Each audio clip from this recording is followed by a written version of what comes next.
Hello and welcome everybody, I am your humble host Gavin the Kitty, and today we are continuing our Castlevania Symphony of the Night stream. I've got nobody with me today, so bear with me with chat reading. I might have somebody a little later, but for now I got nobody but me, so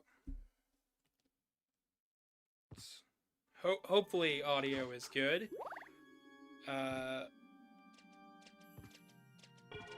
So how's everybody doing today? Yep. I've been running a little bit behind. I have no idea who all is going to show up today. But good to see you, Foxo. I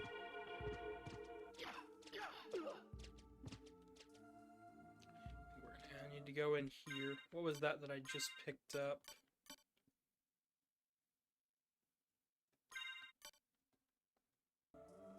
Sword of the English Navy. Cutlass. Of course, I'm gonna want a knight shield. You're good? That's good.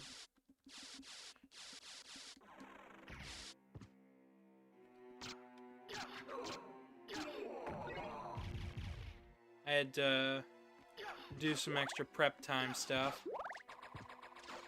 today, because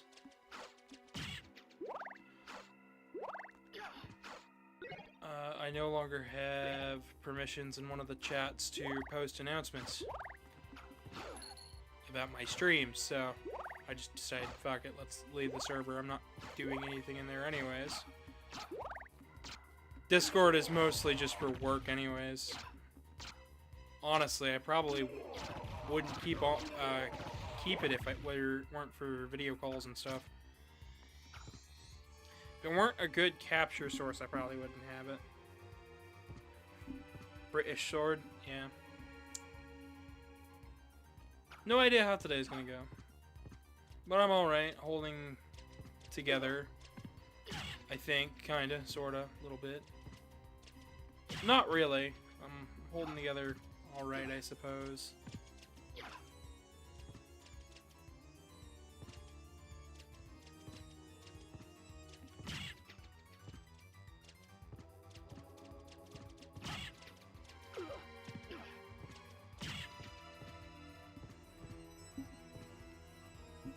Very hit and miss with communities. Yeah. Well, that would happen from time to time. Leapstone. So that gives us the double jump. Essentially, our cape lets us now double jump. It's one of the most useful abilities in the game, or at least useful for a casual run. I don't really know in terms of a speed run, but then again, I usually don't really follow the speedrunning scene too awfully much for this game. Did I miss something? I don't think I missed anything. At least we got all the ground area there.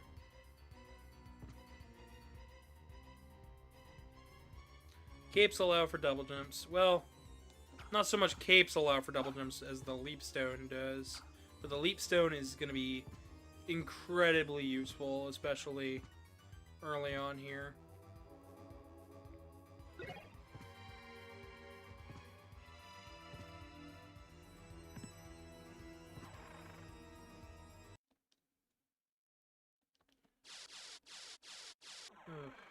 I do hope you're holding up alright, though.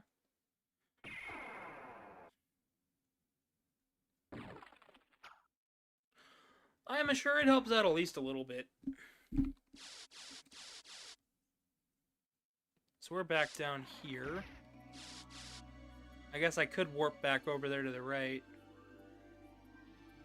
But I think our next order of business is going to be opening up more paths towards the center. Getting back the Alucard equipment.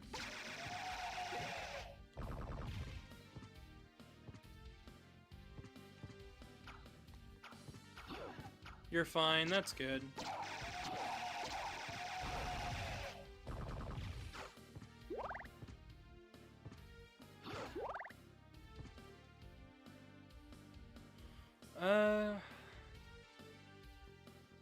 Alright, I think my best bet is to come down here first. Since now I can make this jump. Life up max. Always good to check for breakable walls. And we're also going to come a little bit further down and go back to the starting area. Now is around the time when you're expected to be able to get into this room without too much of a hassle. We're going to make a lot of progress today, more or less. About a 2-hour span. I'm going to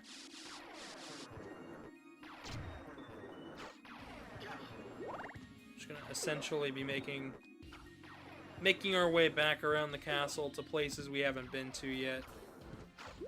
We'll see a lot of repeat stuff, but it'll be okay.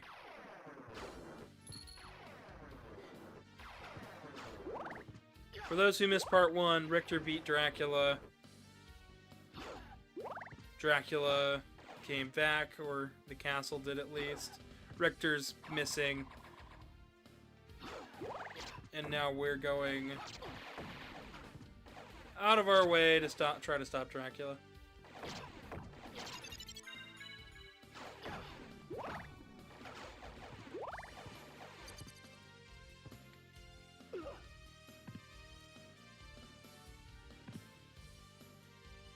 Alright, let's just try...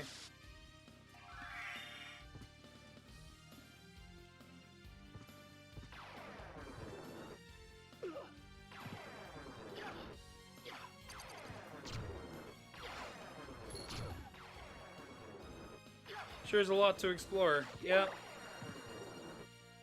That's essentially the name of the game. The more amount of the castle that you have helps out with what ending you have. Basically, the more you've explored, the better. But it's not always possible to get everything, so...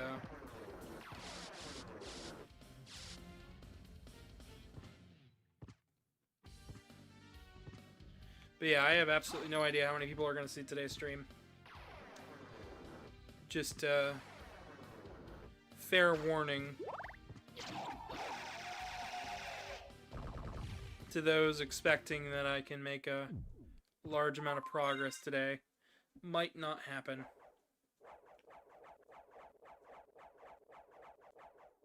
I'll be trying to make a lot of progress, but... a lot more of the map is going to get filled out today. My goal is to have like 80% of it explored by the end of today. Seeing as I had about, what, 30-something last time? I think it's doable. Feasible. I imagine it'll be fairly quiet. Well, probably, since a lot of people who knew about the stream came in from Casey's server, but... there's a glitch for you. Does nothing. Completely harmless, but very silly all the same.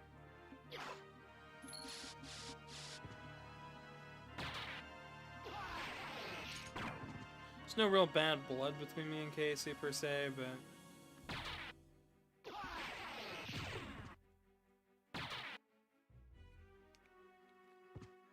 I expect people I'm around to be more than...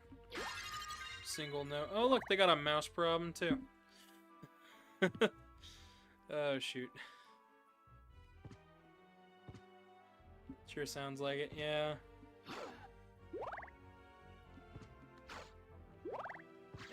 What should be rather comedic, I suppose.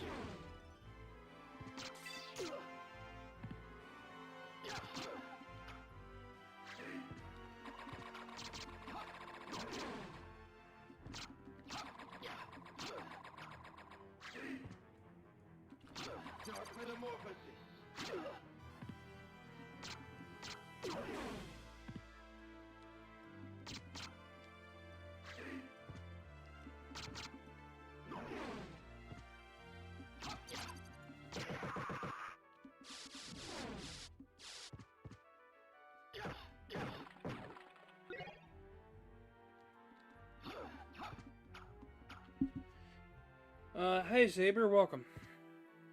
How you doing? One of the few chat members to join me today.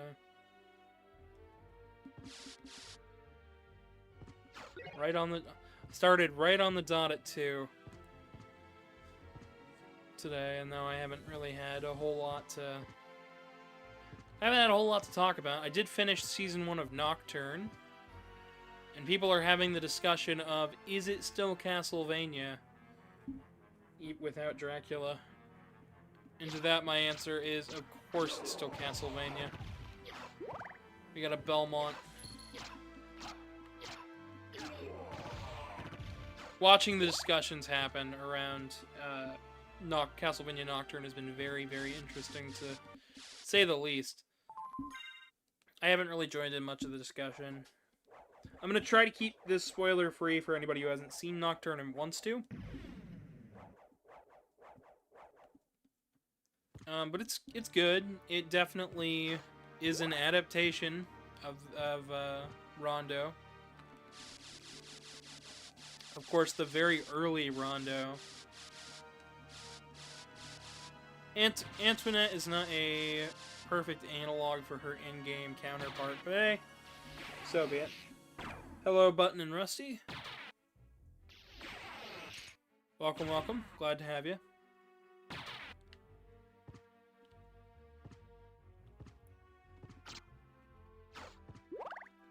Let's see. We want to make our way up here and around. I still don't have a guide today. I'm still running mostly on memory, so I might get stuck here and there, but I've kind of got my route planned out for me. Pick up stuff I missed and just keep right on chugging. How is everybody in chat doing so far today?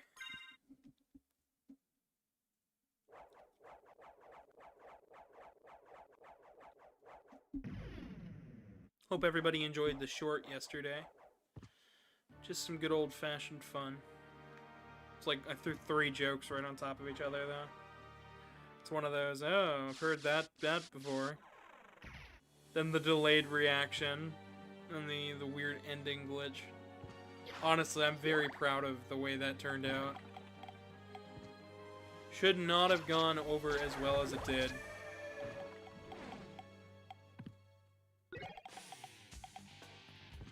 Alright.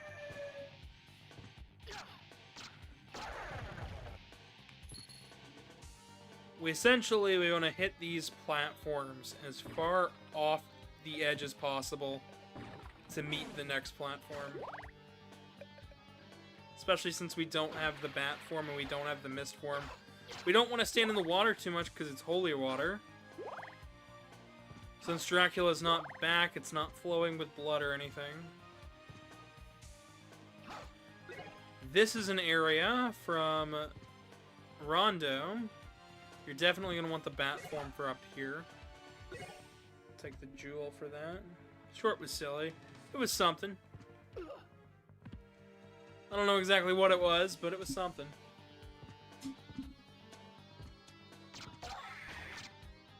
This area can kill you very quickly, by the way, if you're not ready for it.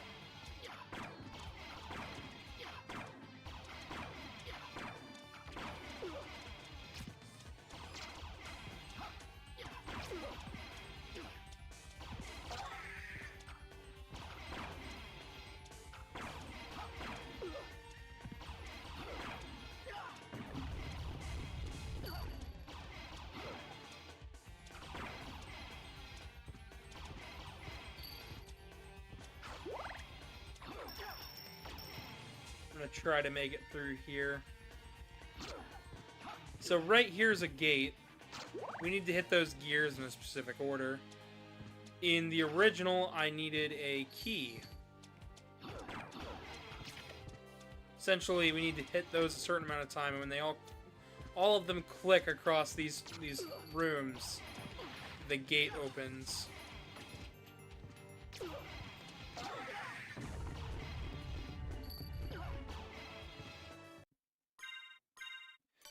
I'm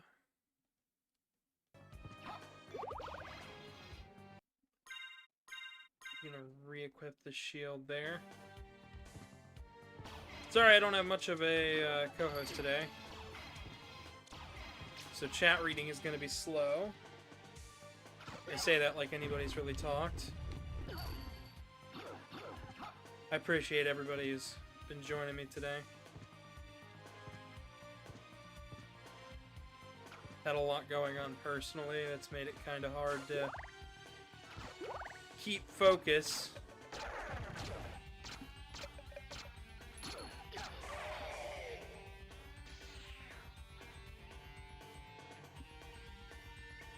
Past few days alone have been enough to drive me at least a little mad.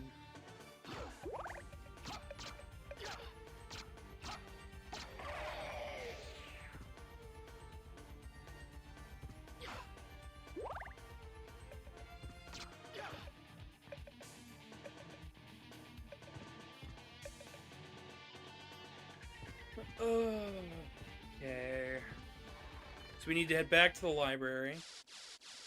Because now we can make a jump up there.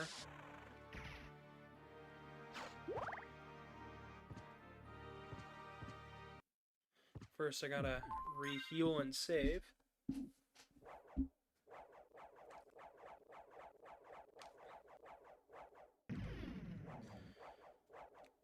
Was kind of ready for Symphony, and that at like 7 in the morning, and then, well, more like 9-ish.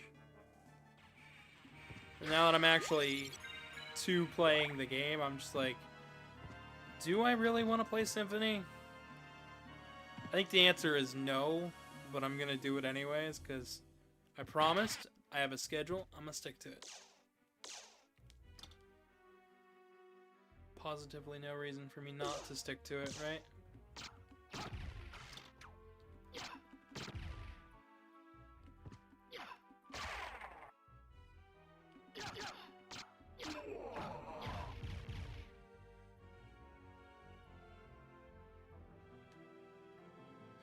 Alright, we'll catch you later, Foxo.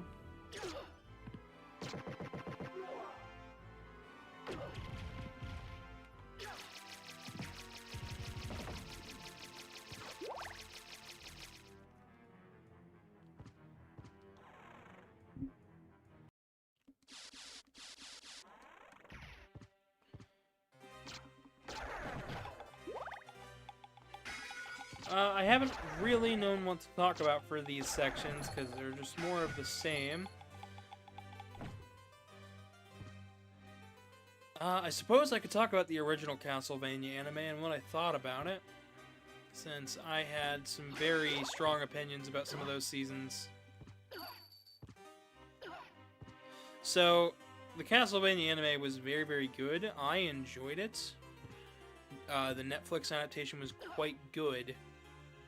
But it was also very different than what a lot of people had wanted, and I understand that. Some people's perception of this series is Simon Belmont, Dracula, that is it. But I'm glad they went with Trevor's story. I think that him looking a bit different and sounding a bit different was a good direction to take it. Especially seeing as this is a chance to widen people's horizons of what Castlevania is. And I think that final season went to go and show a lot of the strangeness that Castlevania can be. And I think well should be. Especially in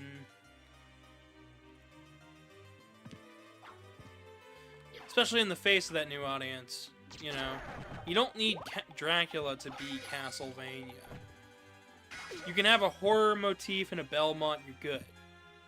You can have a Belmont Dracula, you've got your horror motif right there. I do not think that this new season of Castlevania Nocturne is bad. I understand where some people are like, it's not Castlevania, but it is. I feel like it definitely works.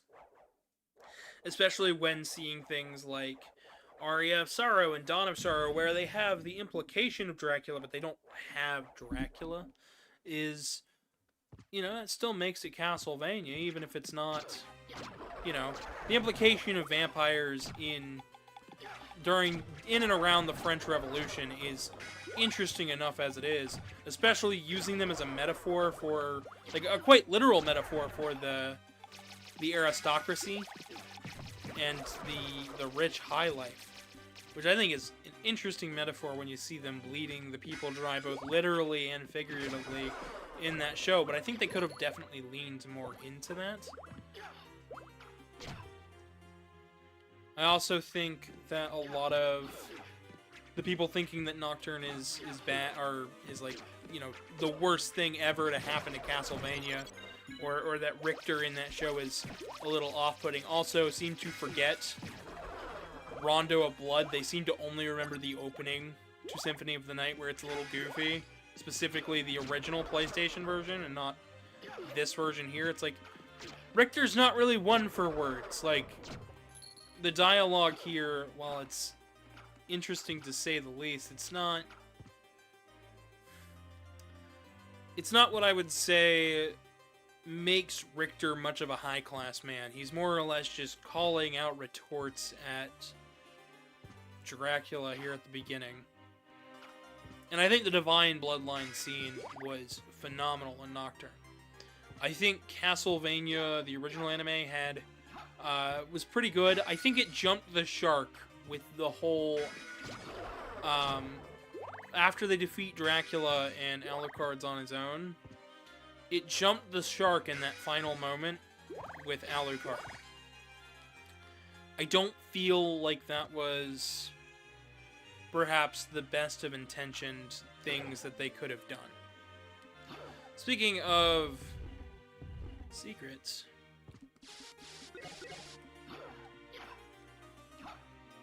there's that. Holy Rod. I don't think anything else is gonna beat it out.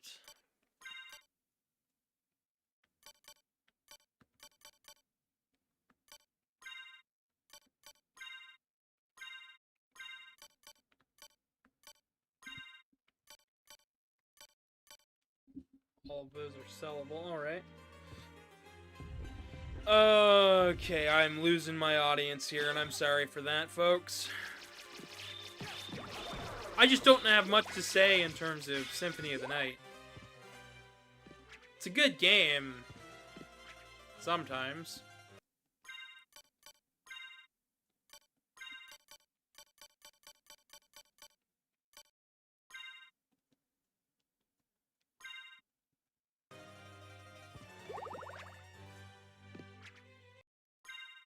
Eggs, ham, and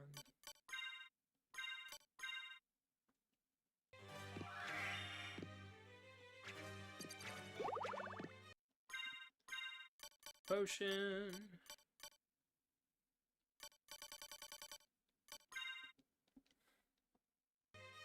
Yeah, but anybody could talk at any time.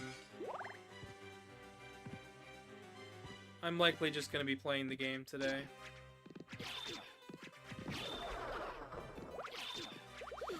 Did some house repairs. I suppose I could talk about my personal life a little bit if anybody actually gives a darn. I understand everybody's got their own problems, so I'm not gonna sit here and go, oh, well, it sucks. It's like, things could be better. Things could be worse.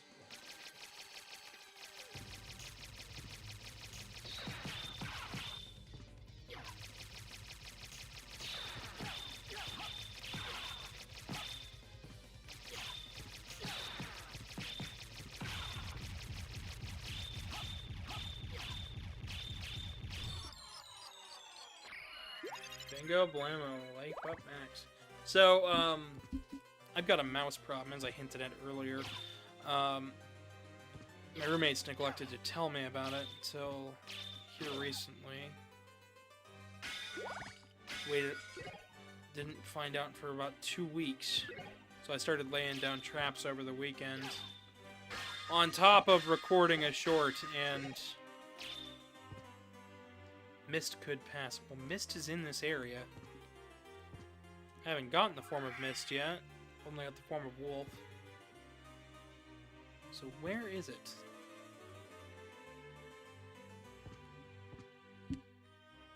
people want to hint towards things. So, but yeah, I got a small mouse problem. I think it's just one or two, but I made sure to clean up the whole house. Picked up the backyard. Started working on that on top of everything else. That's probably one of those lesser known frustrations of the world.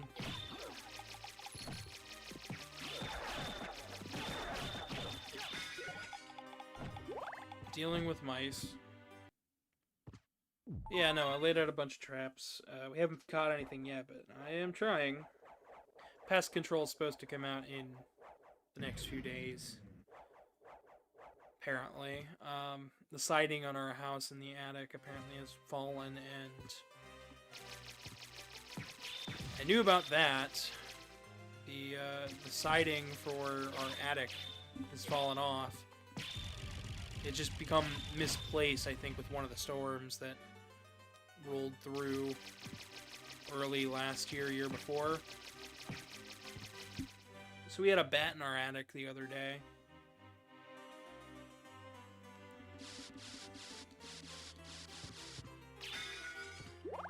But we don't have a date for pest control. Electricity in my bedroom is still not working. It's still connected to the microwave. Young Master Alucard. How about this? We're gonna want this. Thank you.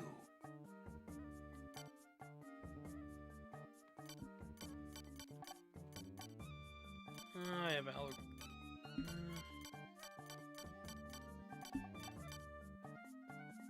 How about this?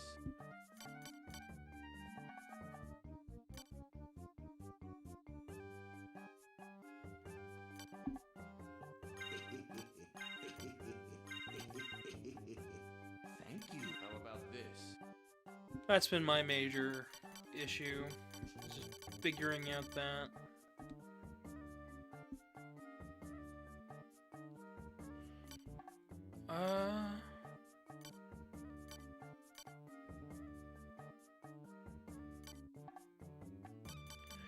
I don't see anything there that's too good or bad. And I could have sworn the Form of the Mist was in the library. Right? Ugh, boy.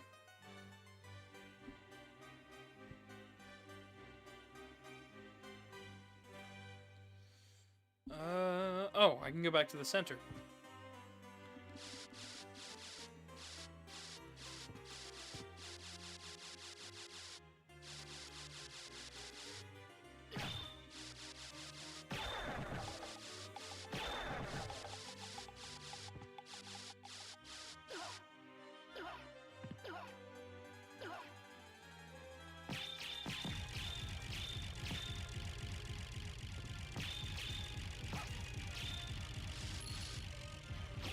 Shield rod's a little slow, or the rod's a little slow, but it's fine. It's doing good damage, so cannot complain.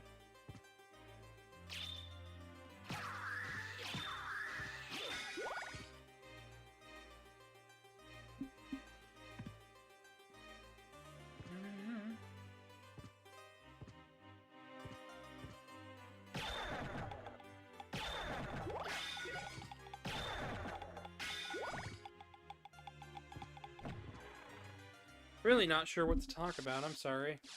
Sorry, folks. We came for masterful commentary or something. The original Castlevania series was good. Trevor was an alright character. Was an interesting take on him. Being a bit more frustrated and old and kind of done with it. I think Julius showing up in Nocturne was alright. Not sure how much more I want to talk about Nocturne, to be perfectly honest, because I really don't want to spoil it for you guys, because it was good. I think it was worth the watch. I do wish it had a bit more time and a bit more focus. I feel like I had too much focus in some episodes, and the ending kind of just snuck up on us. We got a lot of backstory, but it didn't feel... There's a lot of telling and showing backstory, but not ever doing anything with it. I think it would have been more interesting to have followed each of these characters getting to that point, with the final climax being everything else.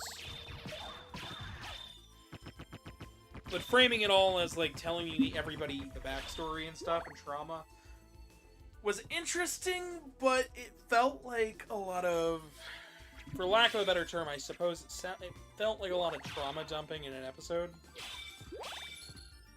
Especially in Annette's case and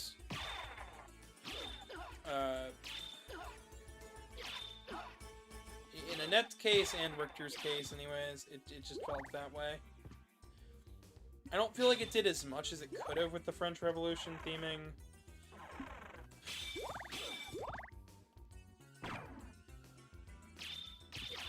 And of course, while I did like the original Castlevania, Sypha is... Like, Sypha's incarnation there was good, but I don't know. A lot of it, I feel... A lot of some of it was done, I felt was done a little better and a little bit smoother in things like the Lords of Shadow, specifically Mirror of Fate.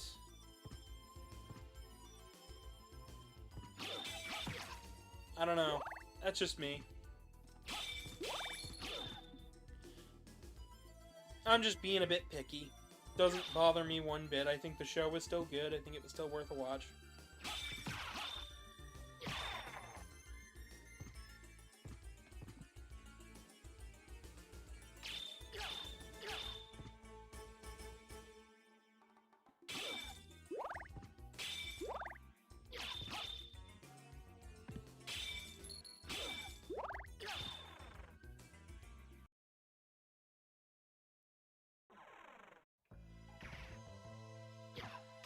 Oh, maybe it was down here where the mist form was at.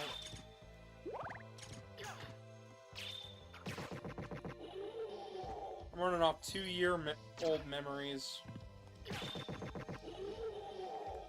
Yeah, real smart, wise decision. Yeah, just rely on memory. Don't watch a playthrough or anything. Seems like everybody's choosing to stream today, which is a little silly and weird. Which probably is why I'm not going to get as many viewership, assuming. Minus the whole, you know, not much to say.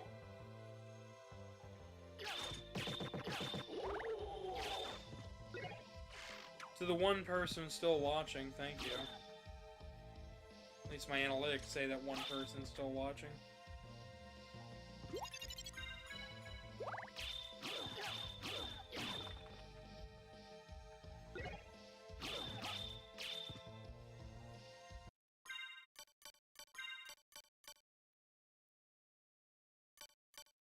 Defense stays the same, but our intellect goes up.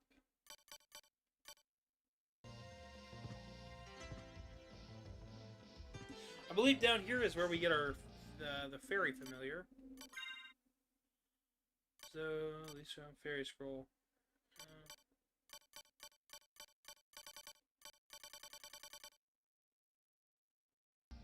Just double checking what exactly I have and what I don't have.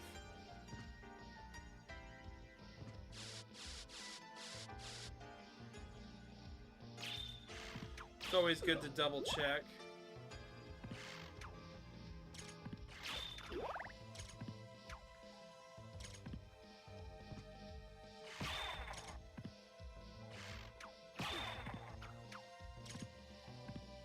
There, going for the impaling method today.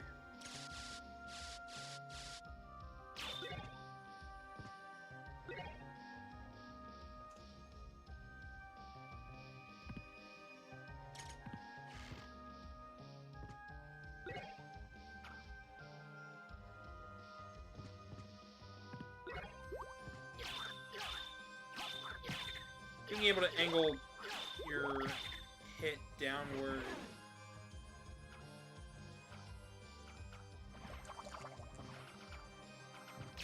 It's definitely gonna help us.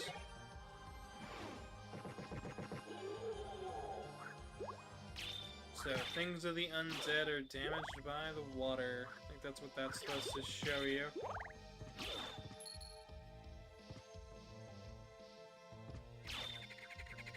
It was around this time an old streaming partner of mine gave me the tip of, you don't need the fairy, just get the fairy scroll, it'll help you out tremendously, and you don't need to come down here.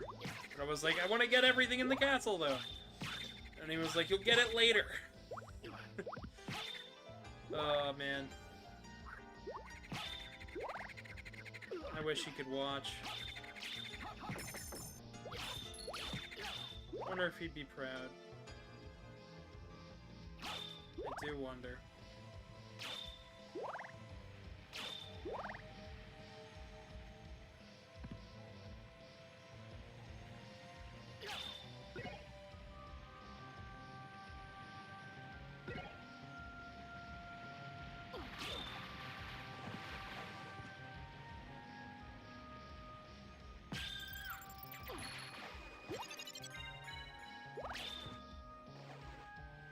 Full heal from that, trying not to touch the water.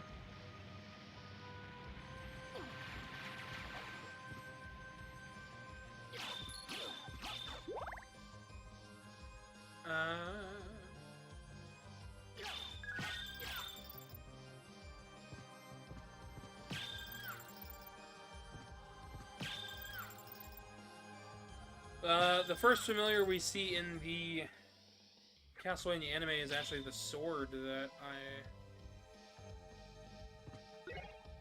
I do hope we get to see the fairy and everything else, though. And I really do hope we do hear more of that angelic singing voice that Esteban? Eban? Whatever his name is. Sorry, I'm talking more about Nocturne. I guess I, really do want to talk about it, but I really don't want to spoil it for anybody. Welcome aboard, O Prince. Shall I guide thee across the river?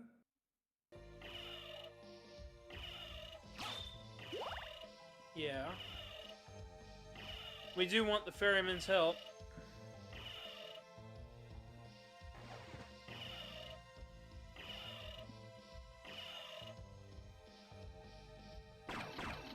These neat little lifts here. We saw the ferryman earlier through the binoculars. I think a very static pattern.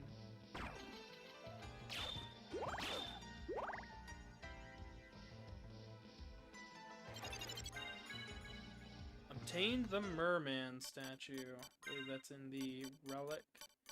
Summons the oarsman.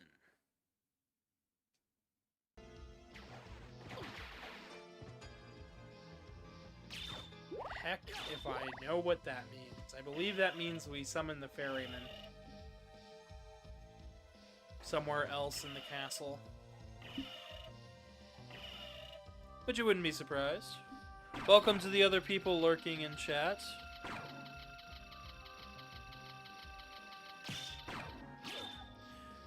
If they comment, I suppose I'll be able to say hi proper.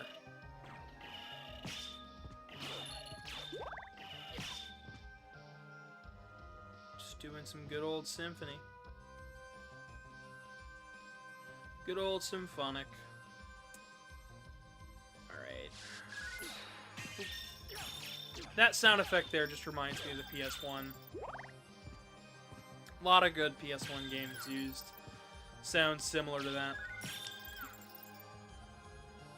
Specifically things like RPGs like Brave Fencer Musashi and the like.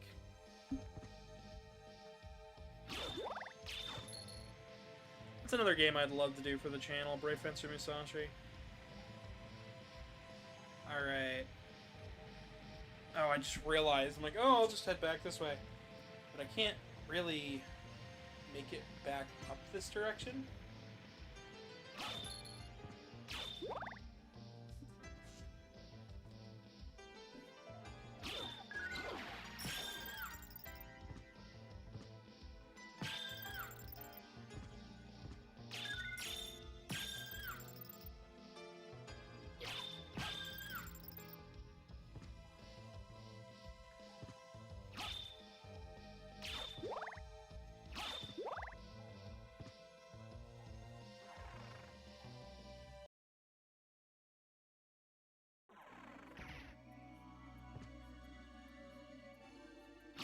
Once again, not really a blind playthrough, but I do not remember most of my time with this game.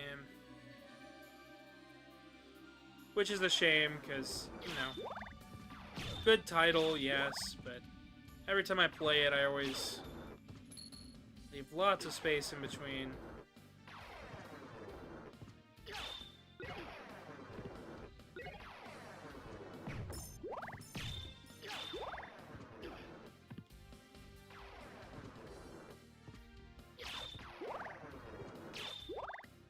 Suppose I'll go on for a little bit longer today.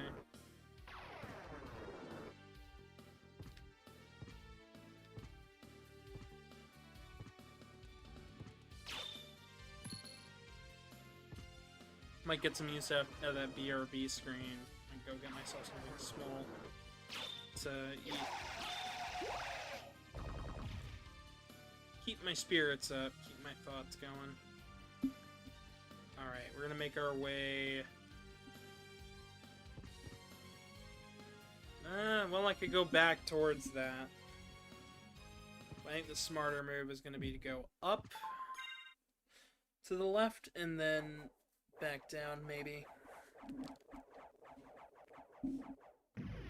Yeah.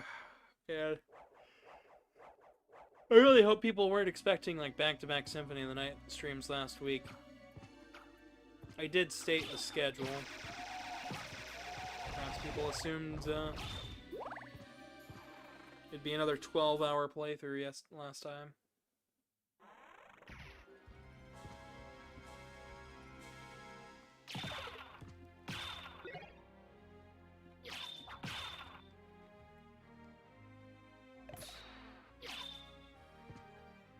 Red skeletons pop back up, or blood skeletons pop back up.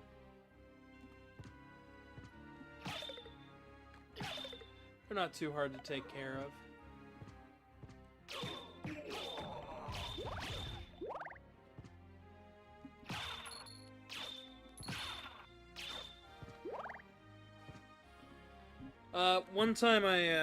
One thing that I've heard about Symphony of the Night is that the difficulty is what you make it.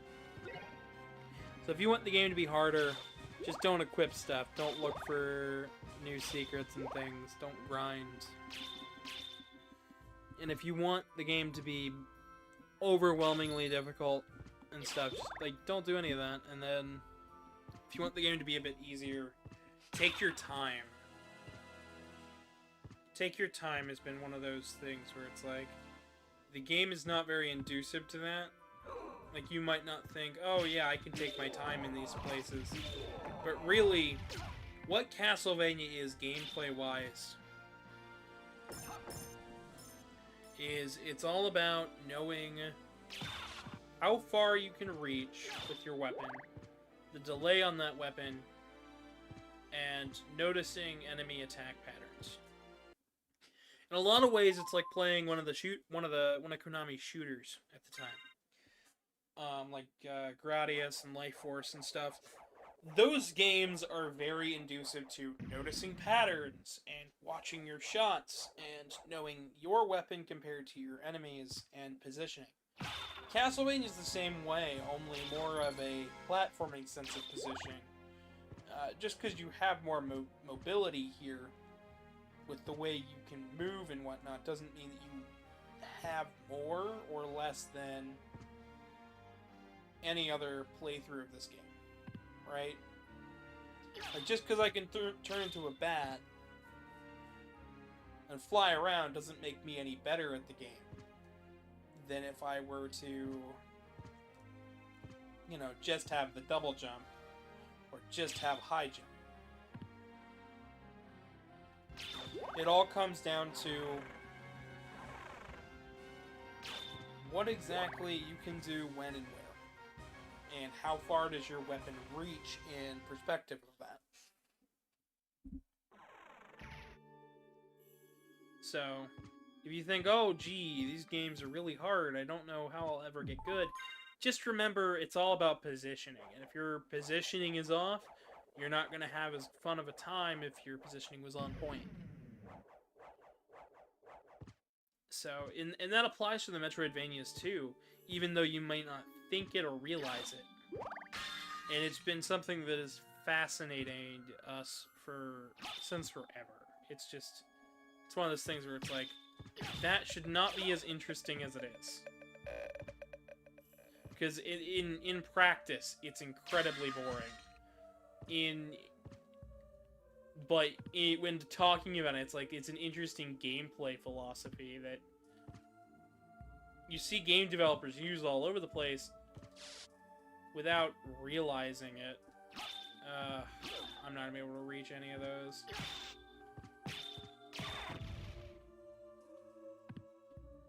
Oh, what was the high jump command? Down, up, jump? Maybe I need a specific relic for that.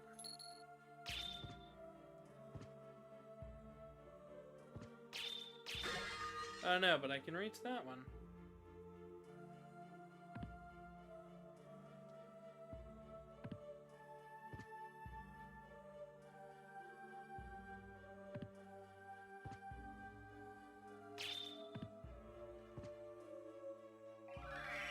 You can also use the wolf to help you keep height.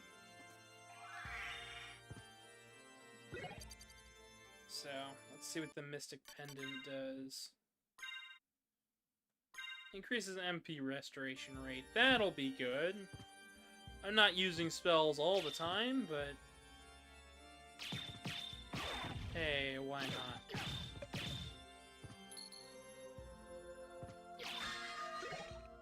Shuriken, that's one of the throwable items of the game. Not quite a weapon, not quite a sub-weapon.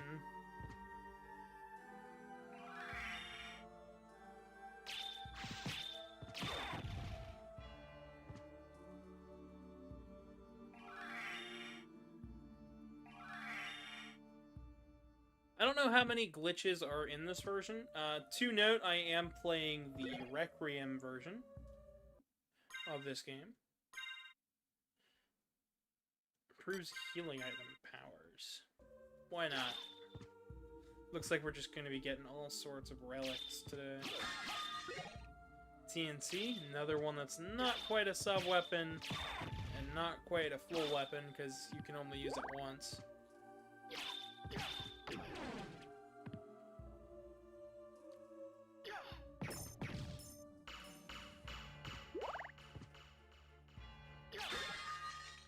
Boomerang, that one I think comes back? I think that one's a full weapon? I don't honestly know. Could not remember. I don't think I used it in any of my previous playthroughs.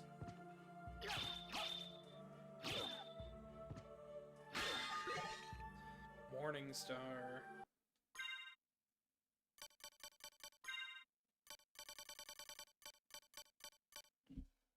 Spiked Iron Club.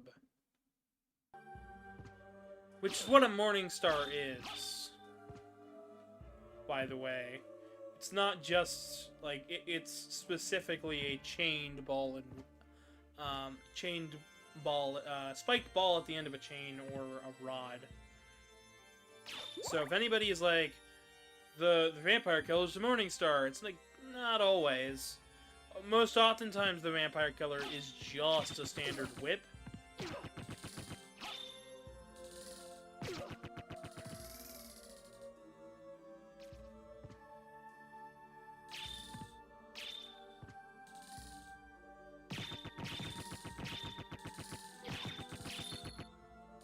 This guy right here is always a little bit of a pain. I know especially early on he can be a hassle. Since we have the double jump, it's not too bad. I should be able to head more this direction now. No, because there's a gate. Once again, I'm playing most of this from memory, so... Sorry for those who get easily frustrated at stuff.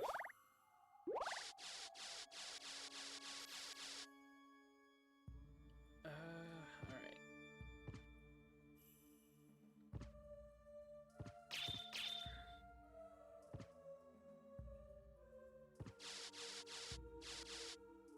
Right, need to destroy that little statue there. Up top there is...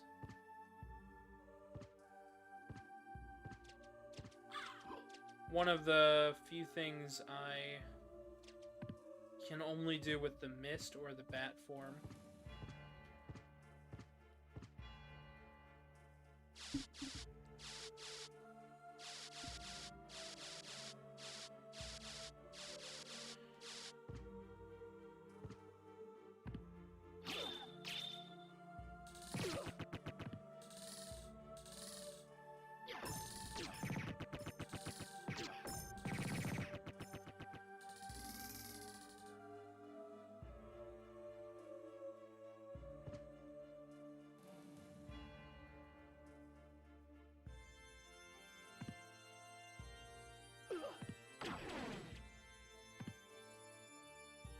Update on Fursuit stuff.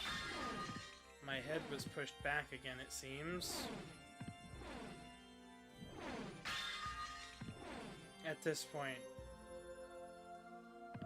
I wouldn't be surprised if they're like, ah, the head's too complex. Can't do it. No refunds, have fun.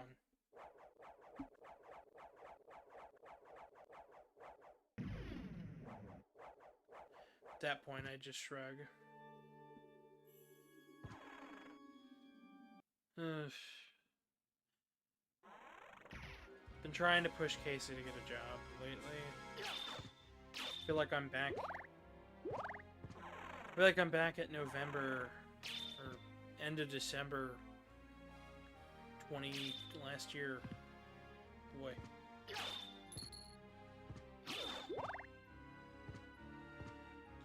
Boy, oh boy.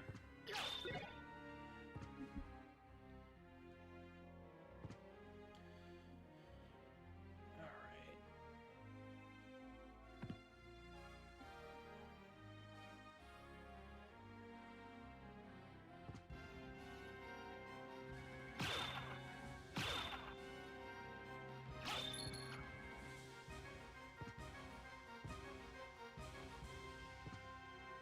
Sure, somebody out there was like, maybe thought this was a challenge or challenge or something. I think honestly though, I'm just running out of steam and I'm running out of ideas. I think after this month, I'm just going to take a couple of days and just not anything. So, this week on the docket, we got Mega Man ZX Part 2. Summon in the Night Part 2, which you're watching now. I've got,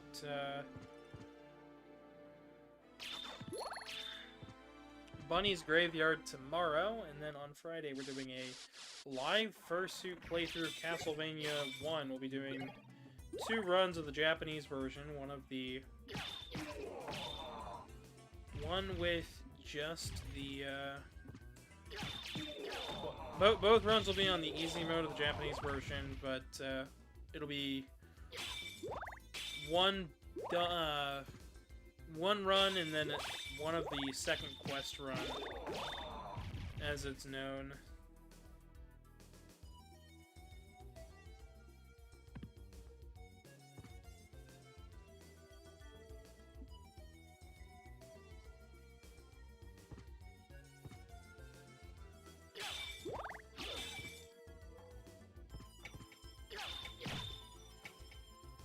What do you guys think about off-screen grinding?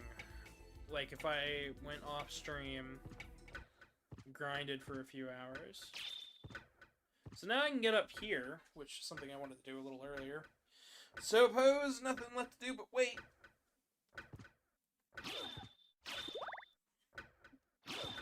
I think I'm off cycle. I can get up to both of these areas. Oh.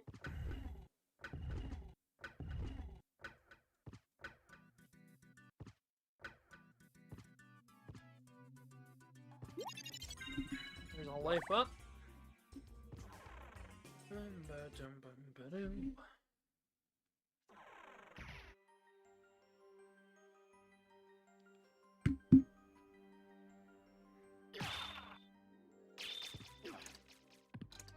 I'm gonna have a lot to talk about when it comes to Mega Man ZX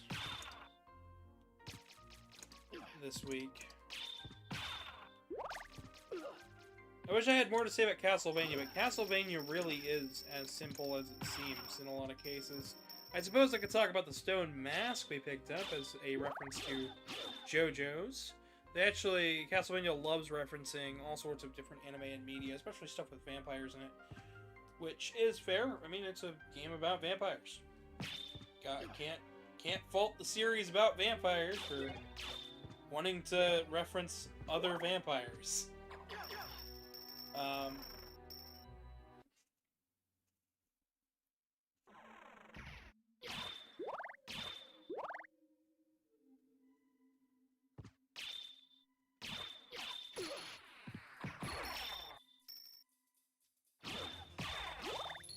I love the music in this area. Ooh, mist could pass.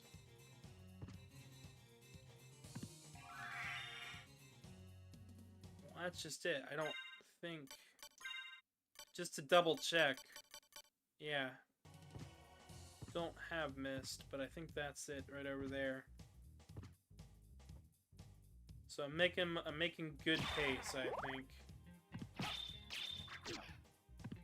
Starting to feel the groove as we jump in here. My energy's starting to get back to me. Once again, I've been very out of it. I've been cleaning up the lawn yesterday. Bunch of yard work. It can be a bit stressful doing all the stuff, honestly. Me and Casey took measurements of the fence out back.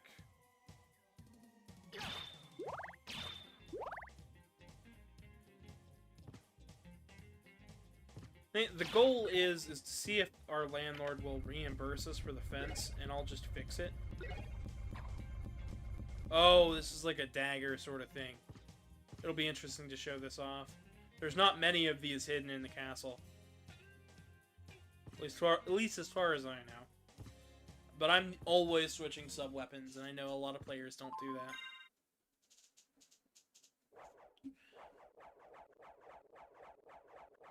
Viewer spikes are a little weird today. I can't tell if we're having 3 or 4 people watch, or if we're just having one person watch and they're popping in and out.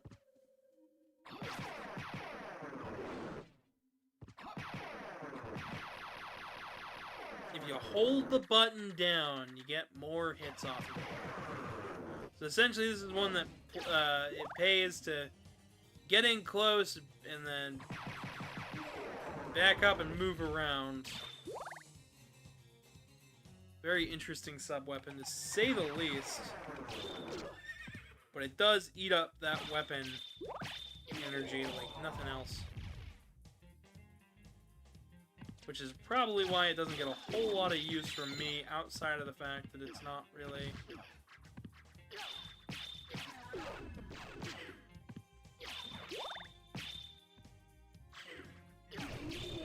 Outside of the fact that I probably wouldn't have really used it anyways.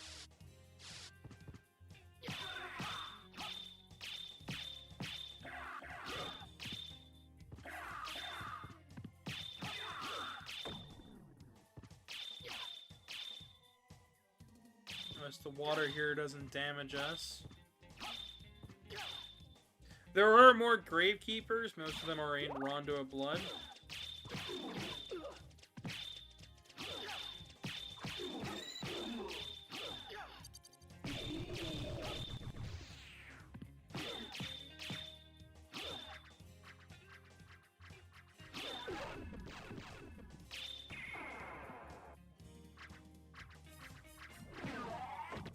There we go.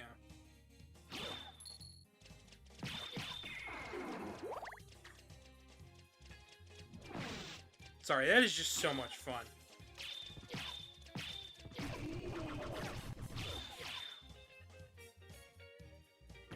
Those animations, I swear, they are good.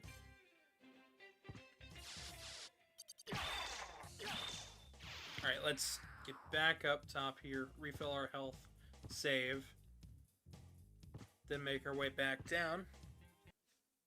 I know off to the right there is going to be the mist, but stay patient, stay with me. I got ideas.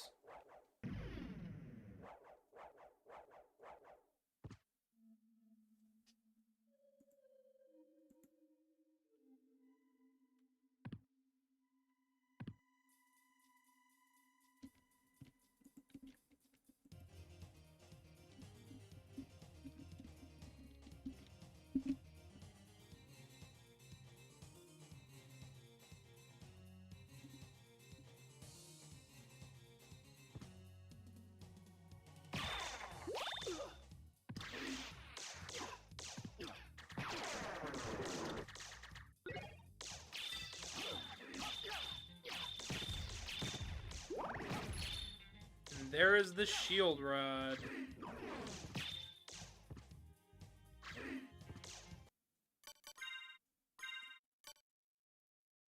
That'll up our defense as well as our attack.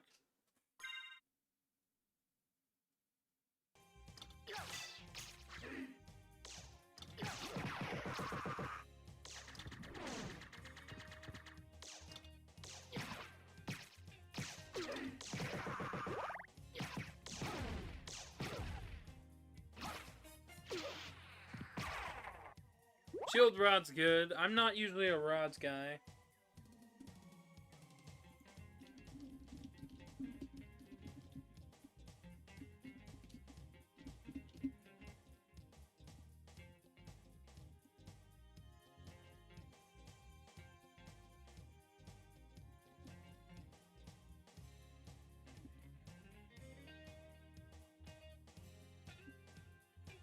Azrael S tapes. I believe that's how you say it. Hope you're watching, hope you're enjoying it. Do love me some Castlevania. I'm not an expert yet on the series, but I'm getting there. I already know more than most should probably on the series. I do the whole Octobervania thing in honor of Castlevania. Because I want more games in this series. I want another Lords of Shadow. I want another mainline game. I want the 1999 title. I want to someday look at people and be like, hey, you played that new Castlevania game. And they'll know what I'm talking about.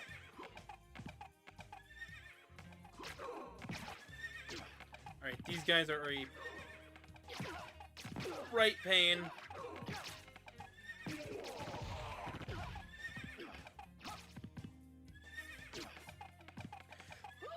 Oh, dang it. First game over. Hey, Mountain Man. First game over of the day. Luckily, it didn't put us too far behind because I made sure to save often. Welcome, bud. How you doing? Hope you're doing okay.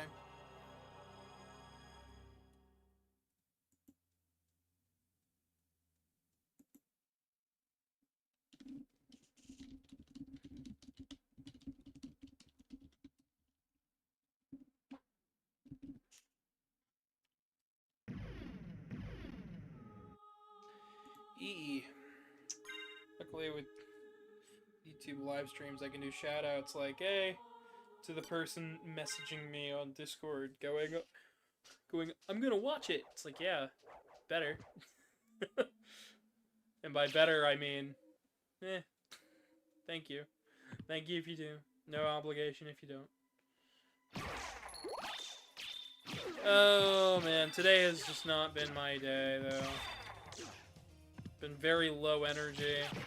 Woke up at 6. Thanks to the garbage truck at 7 o'clock. I woke up around 6, 7 o'clock. Just died. Cool. I'm having a struggle bus. Just small hiccups, nothing bad. Well, that's good. My day has been rough over the past couple days. I did some yard work yesterday. Cleaned up my backyard because there were stones and stuff in my backyard for no reason. There was half a cinder block in my backyard. I don't even know who put it there. One of those, where did this come from? I don't know, and not a single soul can tell me because it was there before I moved in. I mean, our previous neighbors wouldn't even let me touch the yard, so... The fact that I'm able to at least get a little bit of yard work done is good, but...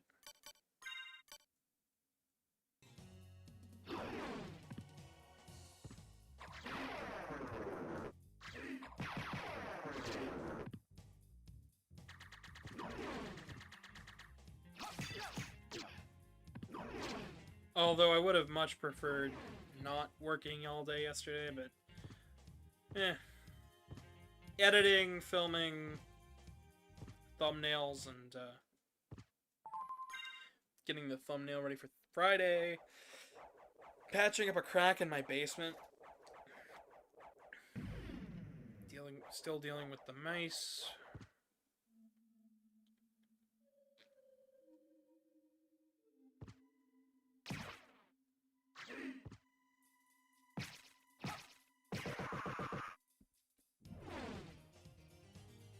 At least you didn't mess up a chip.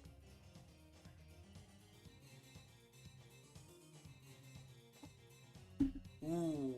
Yeah, no, at least I didn't do that, but I'm trying to make my house pretty. I'm trying to make it look nice. Outside and inside and... Because I take pride in, you know... I want to be able to take pride in what I do, where I live. Be like, oh yeah, if I have people over, I'm going to be like, oh yeah, we worked real hard on this and this and this, and now it looks nice. But I can't do that, because landlord is like... I wish I could own my place, honestly. Because then I'd have everything done. I'd redo the flooring in here. I'd permanently make sure the basement doesn't leak. I am just struggling with death in this game at all moments in time.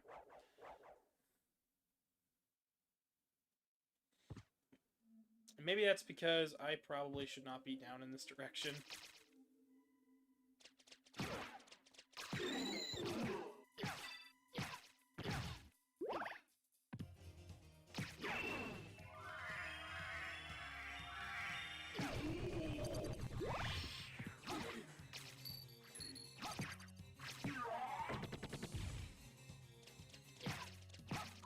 So that's what the shield rod does. You might be wondering, well, why weren't you doing that before?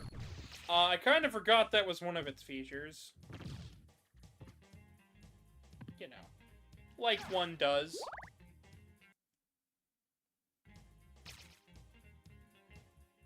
Darren Covet, welcome. Said they beat Bioshock the second time. Congrats. I have no plans to cover Bioshock here on the channel, but hope you had a fun time with that.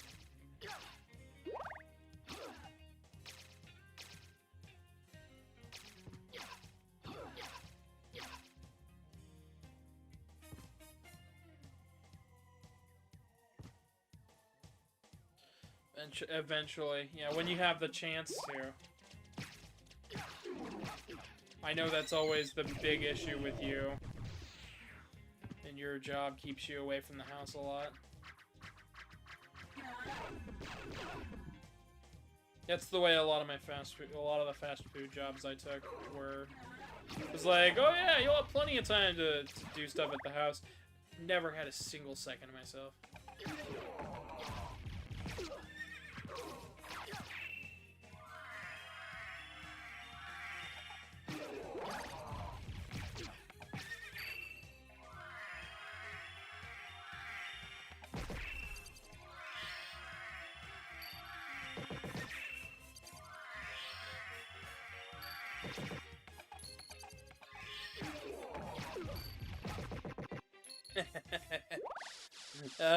Beat the heck out of that room.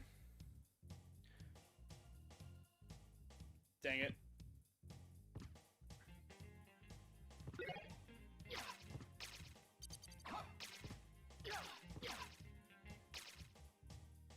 Alright, Blood Cloak. Converts damage to hearts.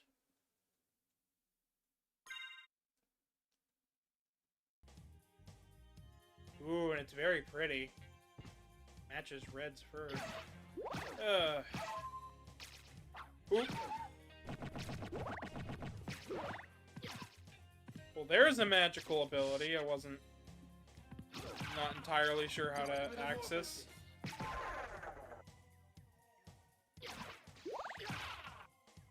Oh, yeah, because here's where the Belmont came through. They took the corpse from Rondo. How's chat doing, though? Other than, work and stuff.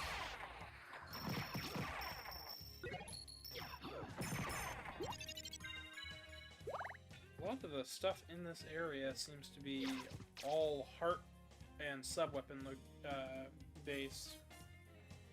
Which is good with me, because I'm always down for more hearts. But I would really like some life. Oh, thank God. Fontaine with a wrench. Well, that's neat. I've never played Borderlands, personally. I bought a PS Vita to play Borderlands. Didn't. Actually, the PS Vita was one of the first times I ever played Symphony of the Night, believe it or not. I got it on my PSP, and like one of the first things I tested out on my PS Vita was Symphony of the Night. Wow, this guy was loud. Because I had just gotten Castlevania Chronicles physically, and Symphony of the Night digitally. Speaking of that version, I'm actually playing Requiem, which is an emulation of that version of Symphony. So, if you're wondering why some things look or sound a little different, that is what's going on. Sharpest visuals around.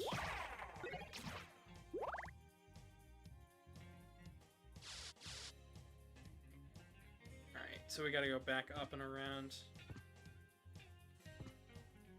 That won't be a big deal. BioShock. Oh, you did say BioShock. I'm sorry, I'm misreading. I've never played BioShock. I am sorry. I've been up since like 7 in the morning today. We're running on empty, to say the least. I'm sure by later this evening I'll be okay. Sorry to mess that up. I guess I should say we're an hour in today, and it really helps out the channel when we get likes and subs. So if you're new to the channel and haven't subbed yet, please do so, and drop a like. It helps us out with the algorithm. There's the library card. And here's our next boss. Richter. Who are you? Servants, come forth from the gates of hell! The scent of your blood. You're a Belmont! Attack! Rid my castle of this pest! I really think they should have had a laugh track at the end of Richter, so...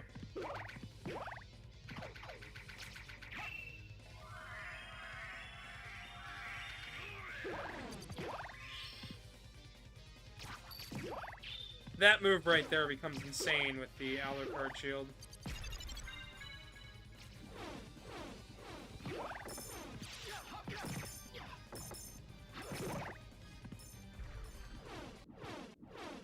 Wolfman turns back to normal. A Belmont for certain. So he says he's the lord of this castle.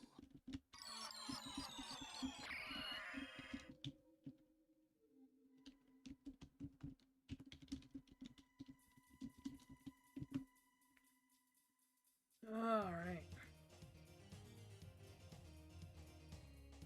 Yeah, sorry about messing that up. That was my bad. That's on me.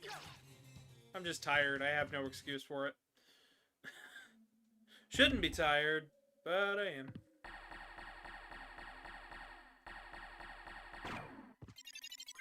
And now we got the form of the mist.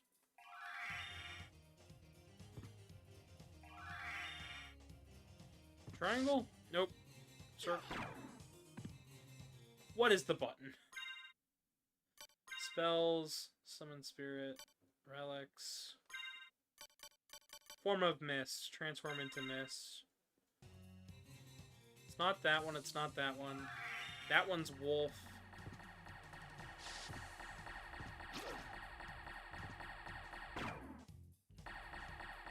I don't remember what the button combination for mist is.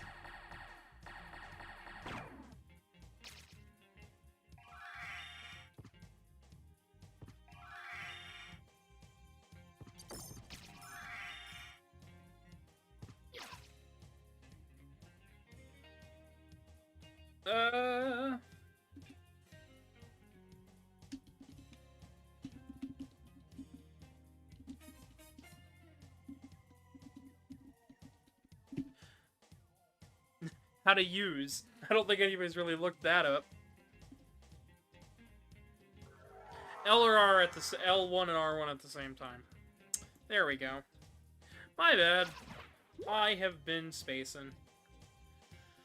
Promise it's not gonna. I hope it's not gonna. At least I hope it's not gonna be an all-day thing.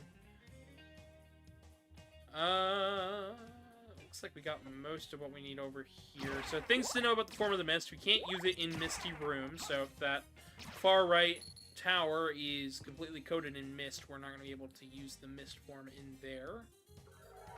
It'll allow you to fly, but only for a short amount of time, and it does eat up quite a bit of magic. So there are a lot of downsides to mist, but it can be used to dodge things, believe it or not, because you're completely invincible when using it.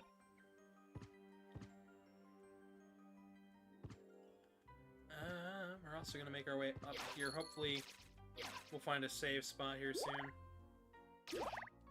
We're going to go a little bit longer than 2 hours today, so for those curio.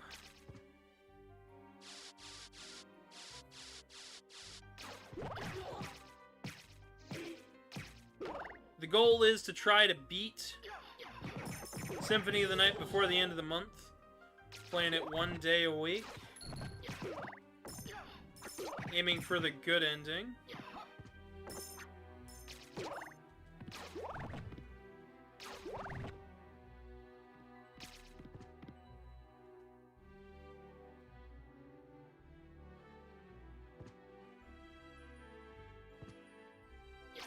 Yep.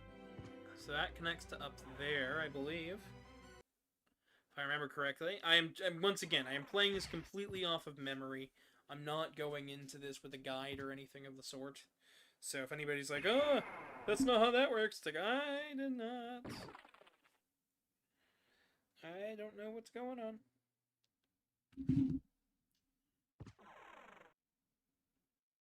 So if somebody's like, oh, that's not how that works, that's not how that works, it's like, I don't know how anything works at the moment. I'm kind of, sort of playing it by ear.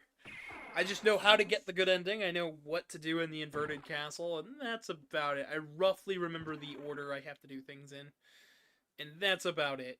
Like, form of the mist, now what I need is the form of the bat to maneuver that tall room up there.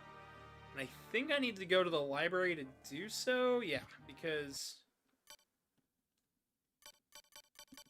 And it might just be faster at the moment to use a library card, so that's what we're gonna do. Luckily, I have 5 of them. Haven't used one yet this playthrough. Put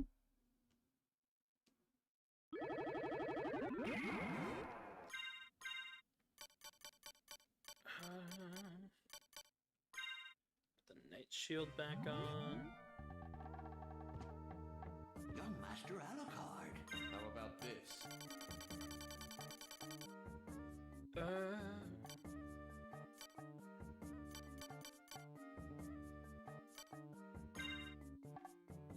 Don't need anything from there, really.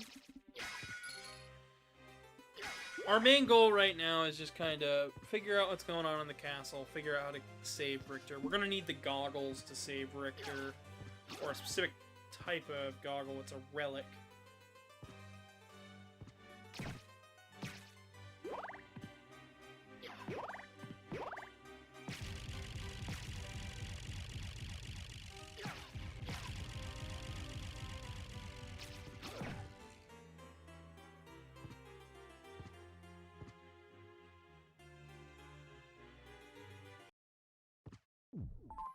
Gotta make sure to save often, because I am definitely going to die quite a bit going forward, because this is where the game starts to step up difficulty again.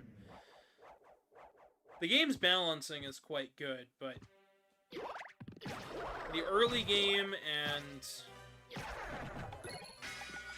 right around here is around the last point in time where... By the way, this is a shield. It's something from Gradius and Life Force and stuff. It'll block, like, gunshots and arrows and stuff. Not the most useful in here, but I'd rather have it than not.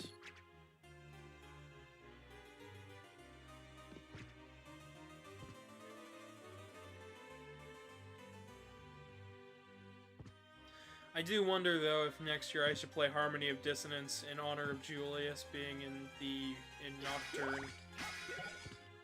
Show you guys what that game's all about.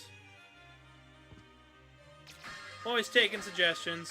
Might not even do it on during Octobervania, which is what this is. So here's form of Soul of the Bat. Sorry.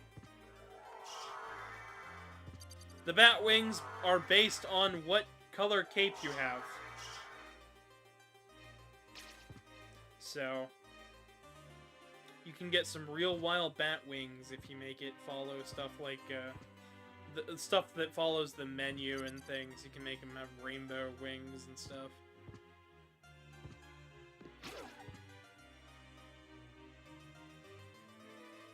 Alright. We'll also be able to make our way back up.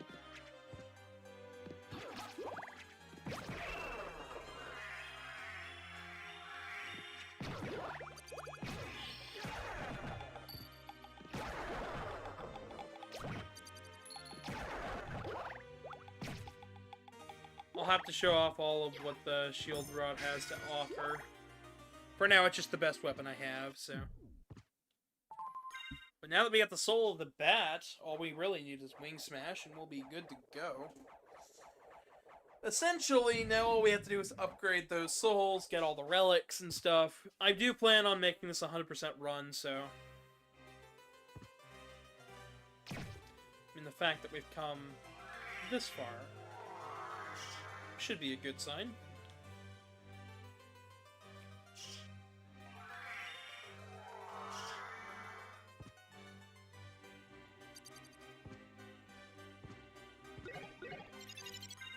Obtain the fairy card. So,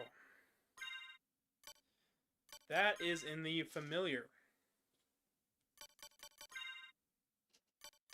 And if I go down here, summons a fairy familiar. She has a chance to sing. She has some exclusive songs in the Saturn, and I think they're also the PSP version. We have the hammer, which I believe she's auto-equipped with, which will prevent petrification. She can also attack enemies and use healing items automatically for you, which is a massive help if you're a newcomer to this game. I promise you, you want the Fairy Familiar out at all times if you're a newcomer. It's always a good early game thing to get.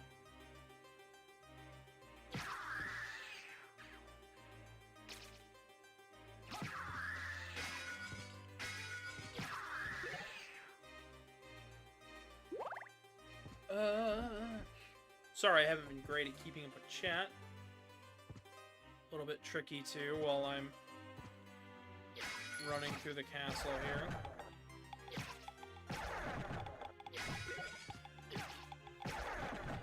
The Fairy can also level up. She'll attack smaller flying enemies. So, we'll be on the lookout for all of those.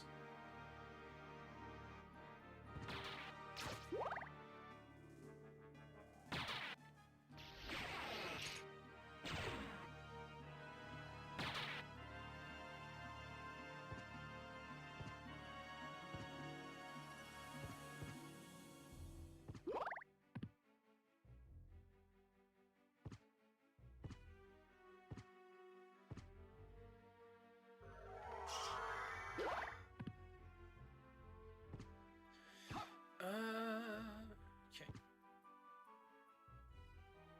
We're gonna make our way to save real quick, and then off to the next area.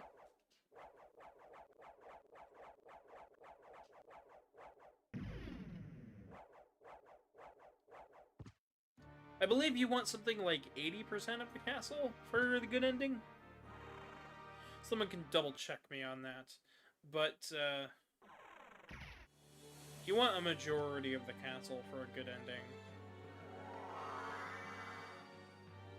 We don't have any attacks as the bat yet. That will change.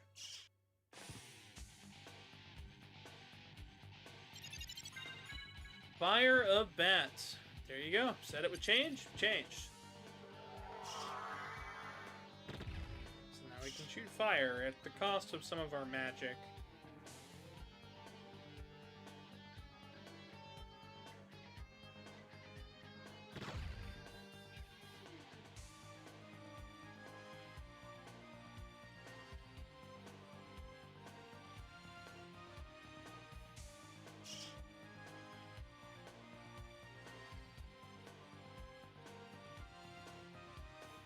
Be an absolute pain getting these tiles, so it's a good thing we're doing it now.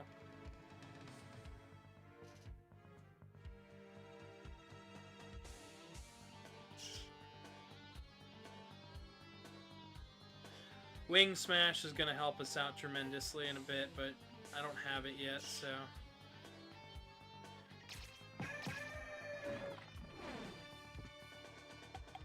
mentioned earlier that she can attack smaller enemies.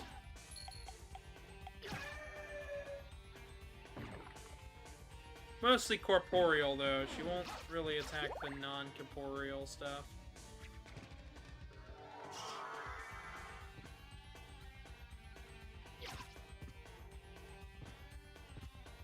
Alright, we gotta keep on the lookout for gears here. I mentioned it earlier, but...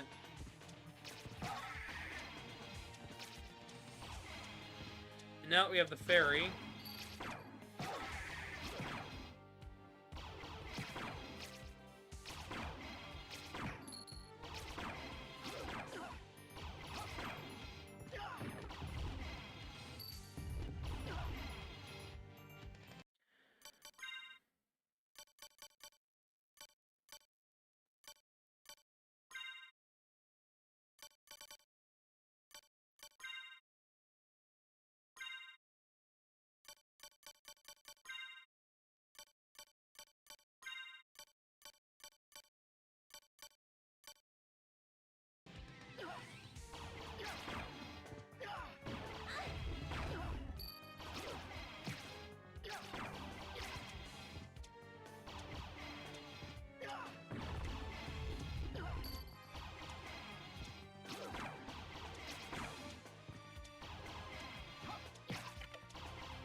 There's the click sound.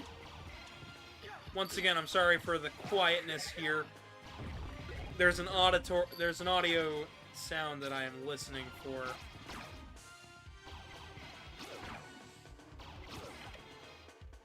There's that one.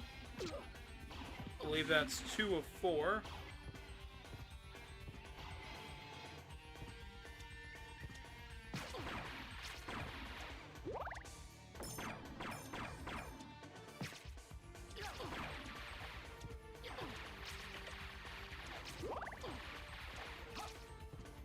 There's that click, and then there's one more all the way at the top of the room.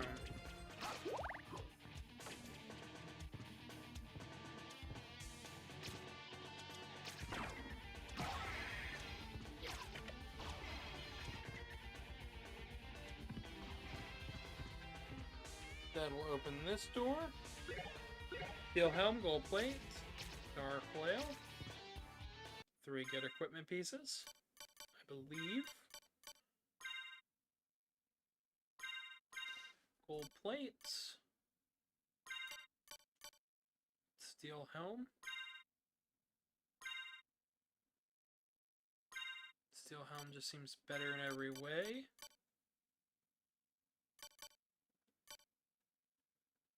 I wish there was quick sort stuff in the menu, but...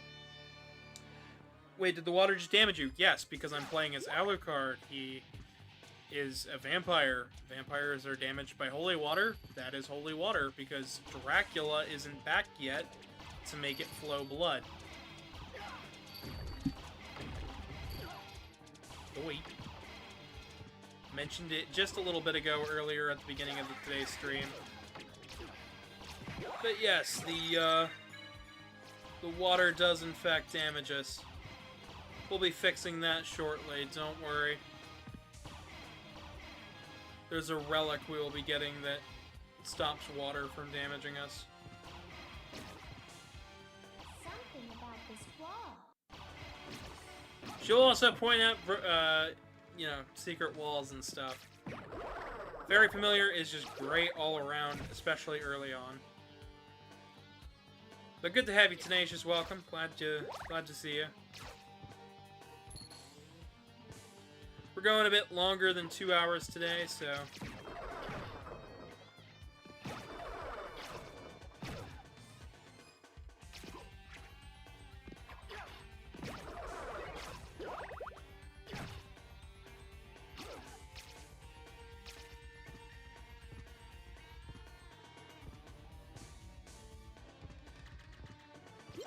Here is a life up next.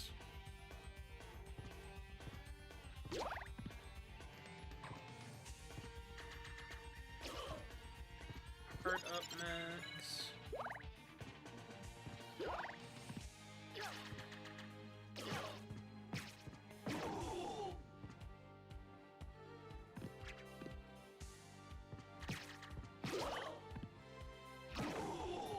Cloak Knight, there we go. I wanted to be able to read it.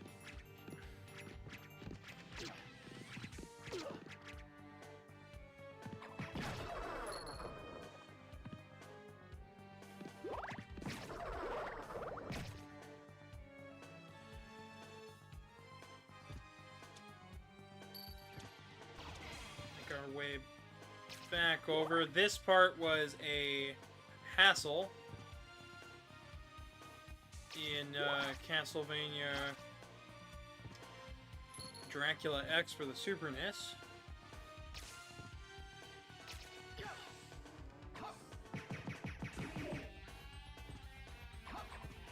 Or the SNES, as some call it. I switch between the two, so...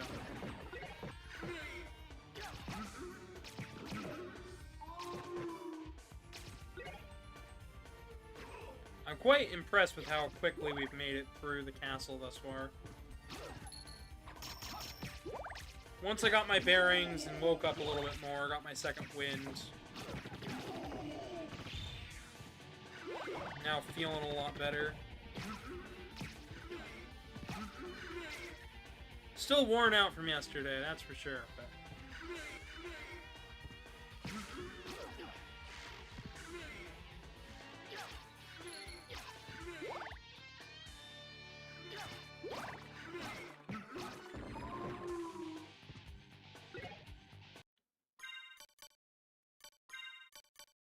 it'll bring us down, but we'll restore HP while we walk. In this area, it's not super great, just because, well, it gets harder to find time to heal. So it's better just to not take as much damage, in my opinion. But everybody's got their own opinions on the way that should work. It is so cathartic now that I've played Dracula X. Oop, that almost despawned on me.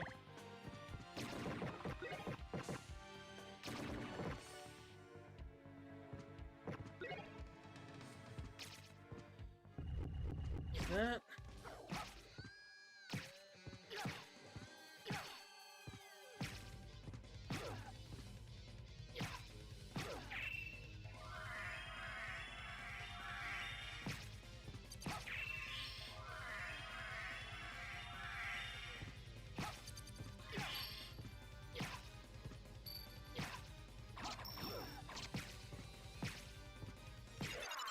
And down he goes. He has a transformation thing and everything. But we just beat him. Life up max.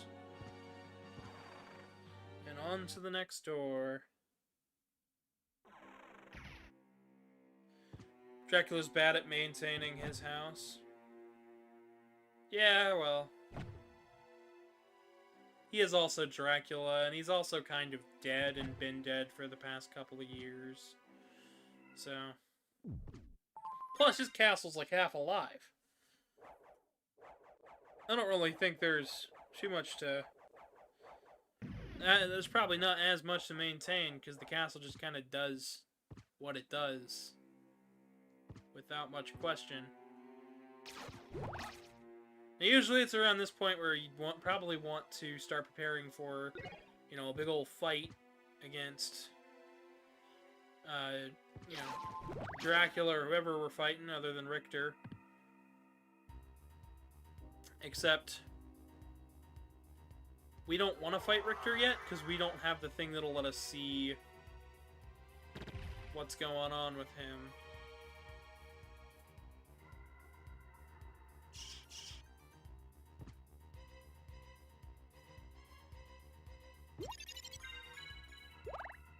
We're getting quite a lot of life and heart max-ups, though. Oh, we can't escape the castle. Dang.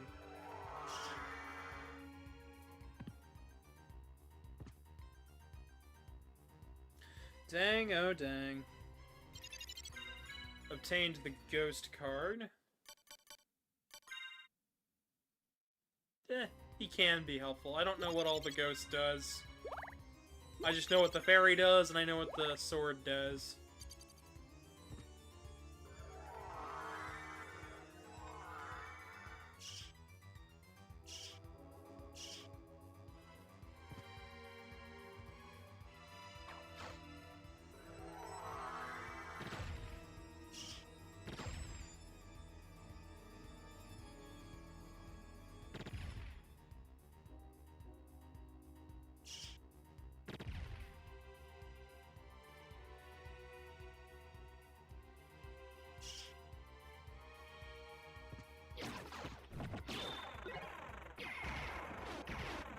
Cross, which right now is just giving us Grand Cross.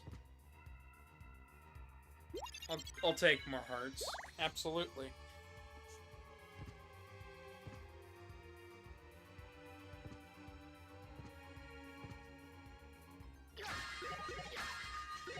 We could have gone up here as Richter earlier on in the game. I showcased that we could go up here, but I didn't show it was all the way up here.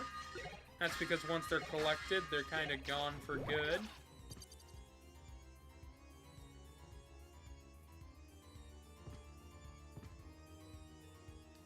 But we don't want to come back up here. We want to go down underneath, and then...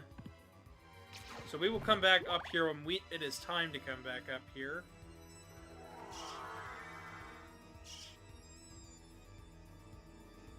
For now...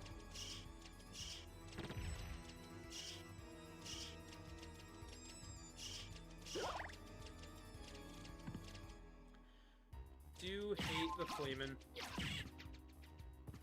The Hunchbacks are always a pain.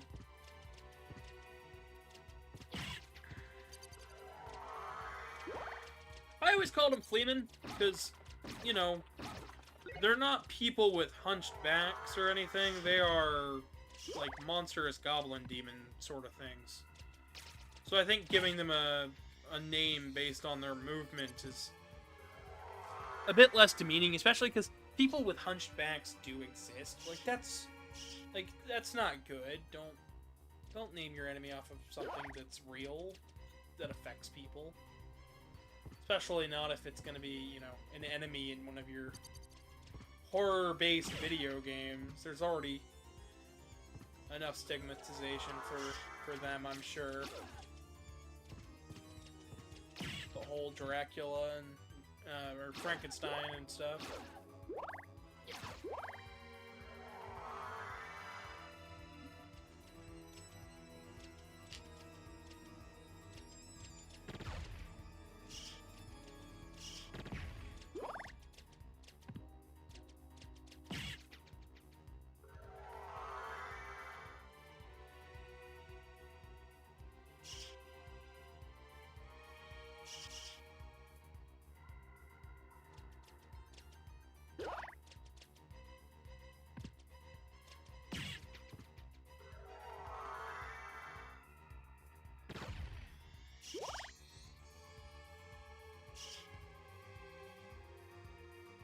That's what I mean.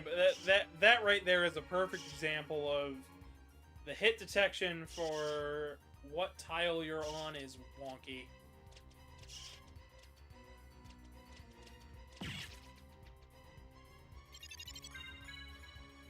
Power of Mist. I do not remember what the Power of Mist does. Extends mist transformation time. Oh, there we go. Fill out the room. Looks like the fastest way is to head back to the warp room down there.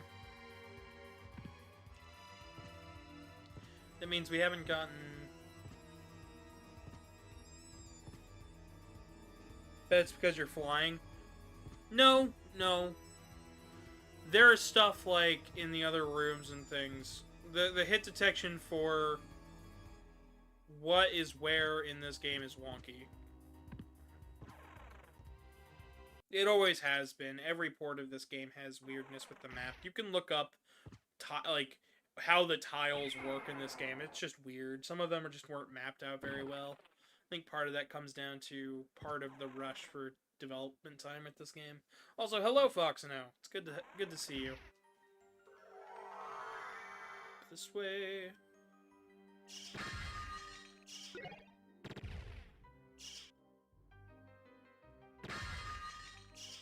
Mana prisms are always helpful. They refill your mana all the way up. Mana, mana. Which do you guys say, mana or mana? Did I lose sub? Did I lose? Oh, did you lose a lot of subs recently? I don't think I did. I was sitting at 740, right? Am I still at 740 or am I?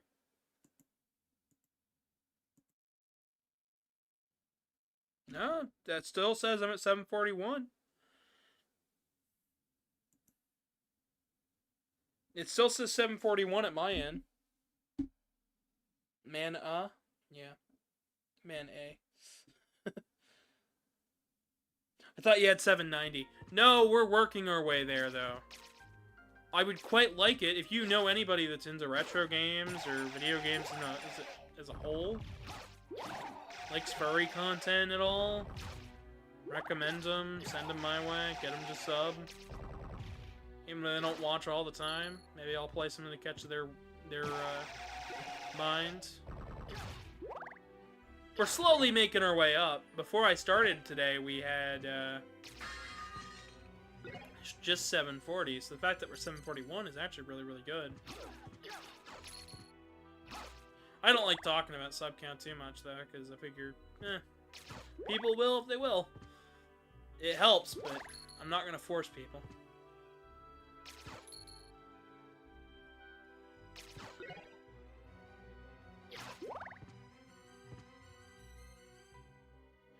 Alright, just going to make an iron ball. Another one of those items that's not really an item. Of course, now we have the form of the bat and the form of mist. Sure, Fox knows all excited about form of the mist.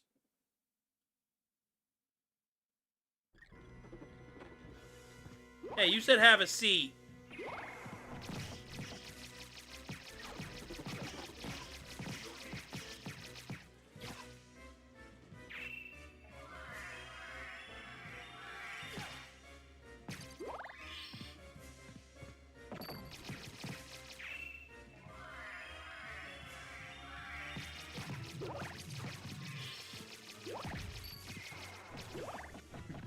I knew what was coming. I just wanted to show that he's like, well, have a seat.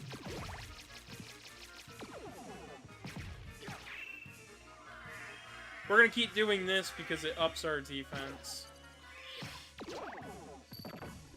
This goes back into the fact that you can really make this game however difficult you want.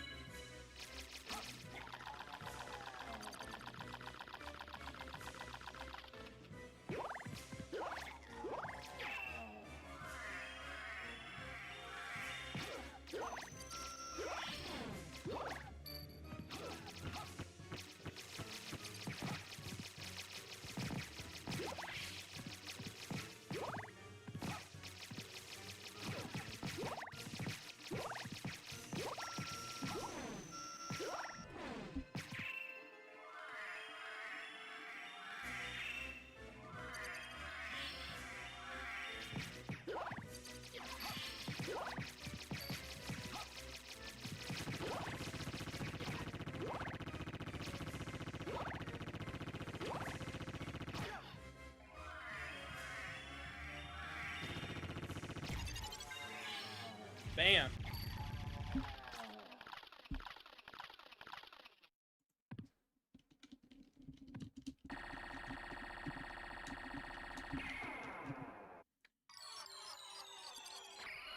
Alright. Life up max. There we go.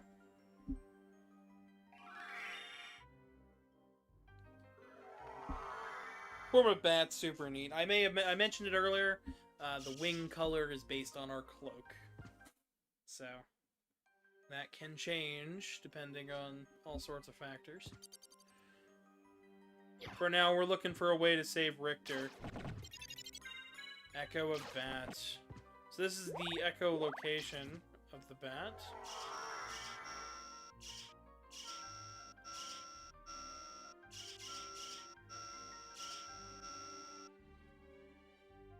I believe it'll help to find...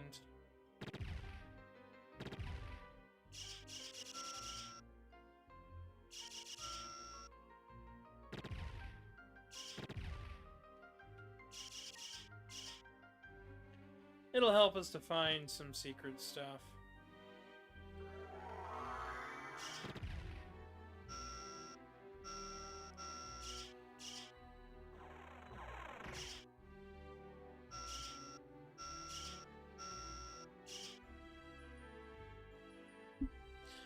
So, yeah, no, I really hope a lot of these bosses and stuff show up in the Castlevania Nocturne. I know I said I was done talking about it, but I'm just very perplexed by the ending of it. It's like, it was like, so that's it? Like, we're done? I don't know, it just left me in I'm in a weird place with that show. It's like, I want more. And I know we'll get more. They showed off a teaser for Season 2, but...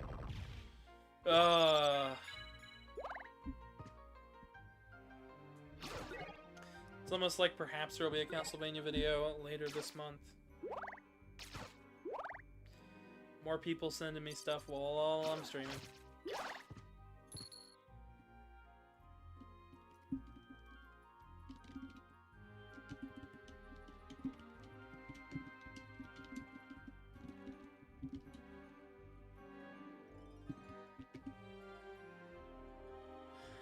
Oh boy.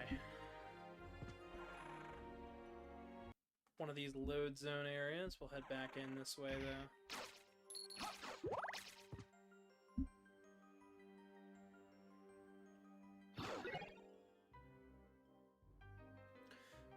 I don't know which one I like better, the Holy Water or the book. The Bible. I'd say the Bible, but I believe it's the same book. I believe it is the book with the needle in it, is what it's supposed to be. That's in Nocturne. But that was a Forge Master's book, so... Heck if I know. Lighting effects are a little silly here. So you notice the water is turning more and more bloody the more we're around it. But we'll go with axe, absolutely.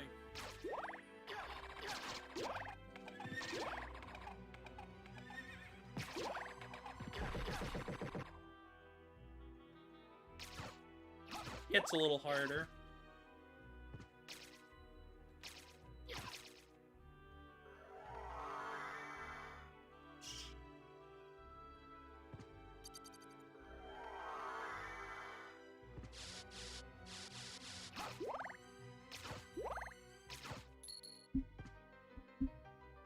You're just lurking? I mean, you're talking in chat a little bit. Ah, yes, the sword card. Now that is going to help us out tremendously.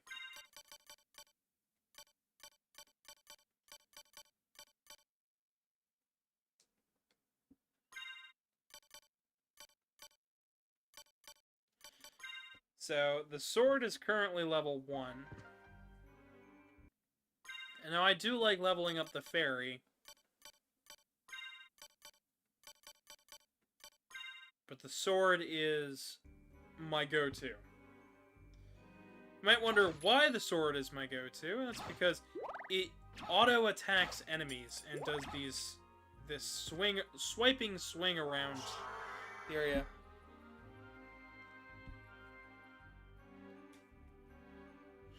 It's just a useful thing.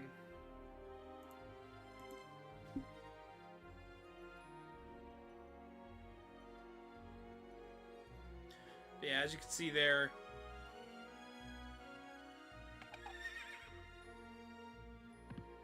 for some reason the game is weird about the tile.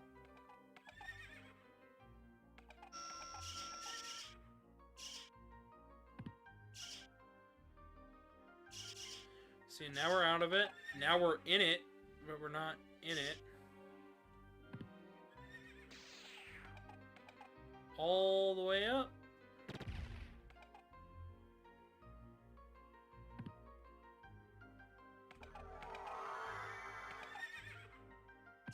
Perhaps it's more to the left where the trigger is.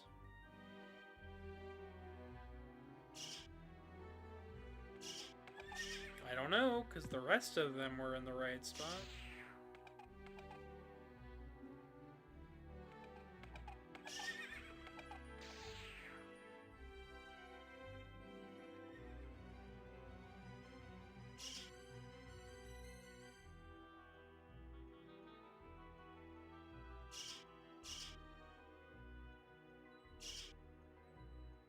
Says we're flying through it.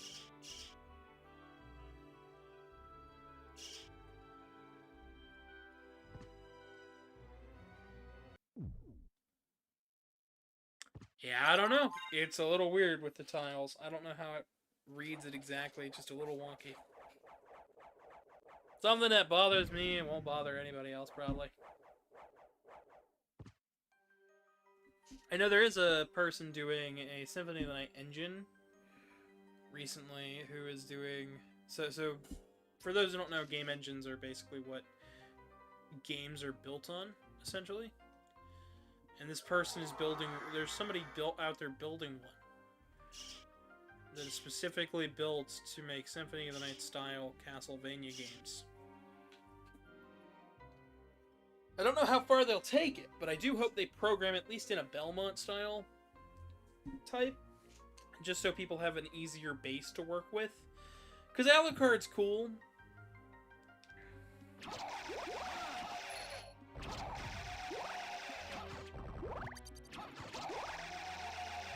But still. Would be nice if... Because I know a lot of people are going to want to build Belmonts off it, and if the whip isn't quite right, we'll have some really wonky Belmonts. The original plan was to do Richter for this month, but I figured, well, I gotta redo it anyways, because I have to replay through it, so I might as well take the time, do a proper playthrough that's not, you know, straight 12 hours all the way through to the end. Take my time this time.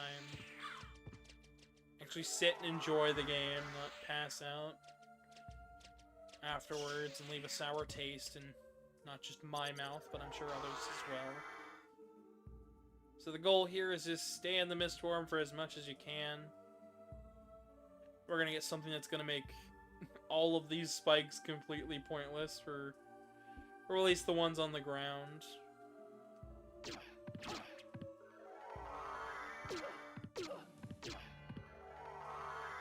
In a bit. Okay, not here. Maybe I already have it.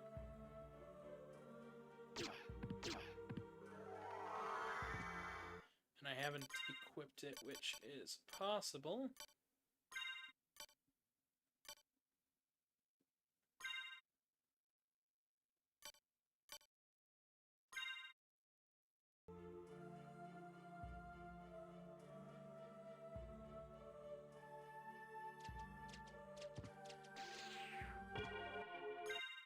We're going to switch that back over to the platinum plate.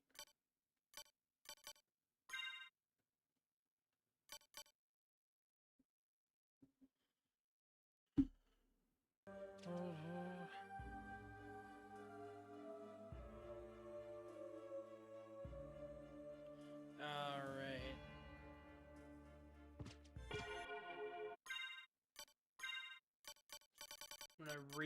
I'm gonna put on a library card and make our way back over that direction.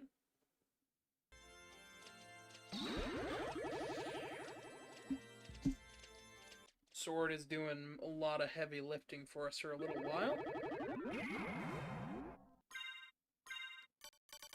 I want to get off of that as fast as I can.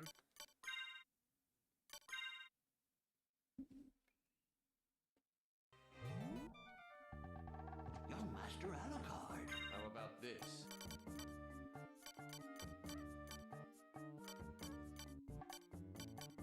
Almost everything he's gonna have is not gonna be super great.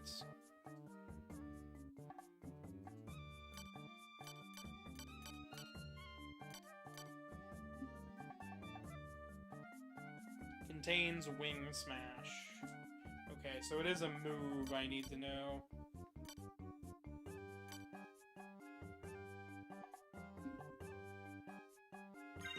Heck it, I'm not gonna do anything else with the money.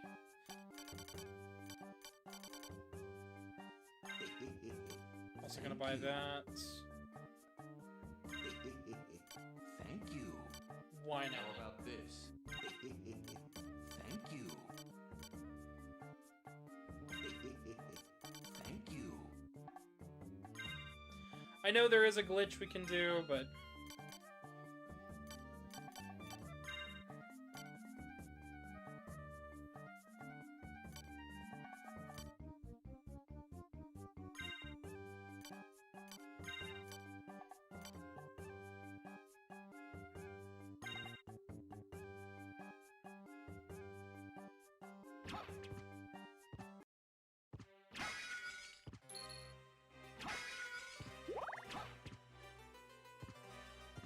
Oh boy.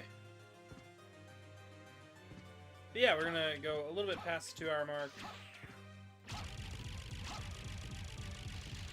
Figure it'll help with viewer retention today. Reminder that streams do start around 2 o'clock, not 3. 3 is usually if I'm running late. Today I'm gonna go for a little while. Probably just to make it even.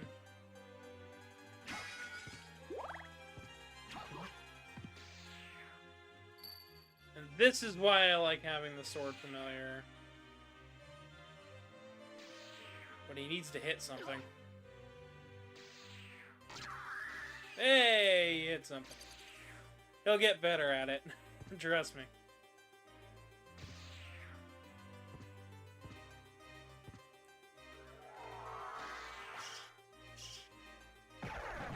And that is Wing Smash.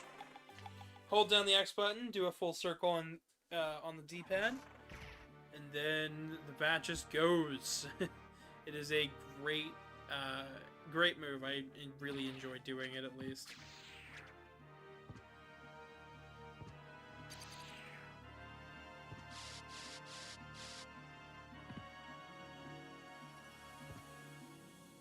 All of the alt forms that you have for Alucard all are going to contribute.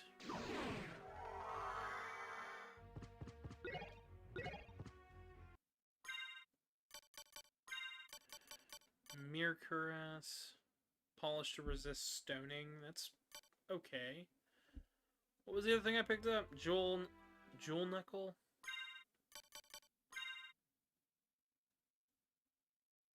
Very weak, but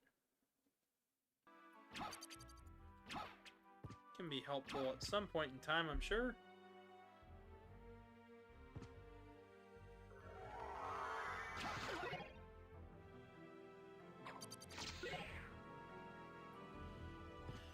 Make our way back up this direction.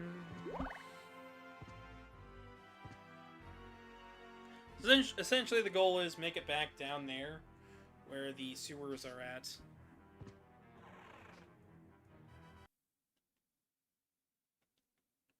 I should probably heal first, because I feel like that... I feel like I'm probably going to die, just because I don't always... Not always the best at remembering to heal and stuff. Maybe I should keep the Fairy Familiar out, because they will auto-heal you when you get low enough.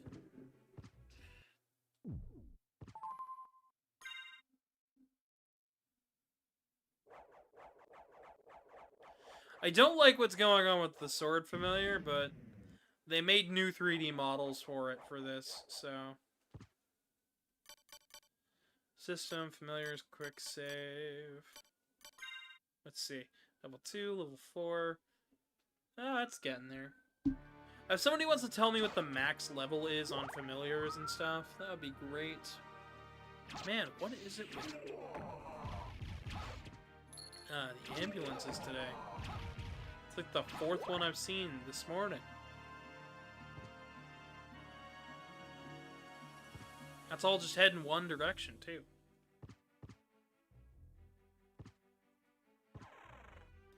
We are starting to get a good amount of HP as well, so...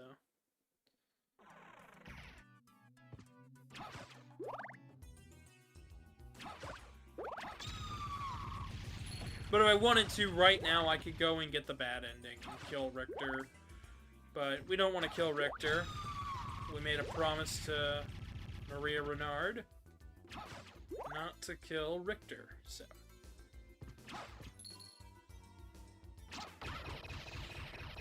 We're actually going to have a boss fight with her later on, and she is pretty tough. Or at least she is in the Saturn version. I don't know about here.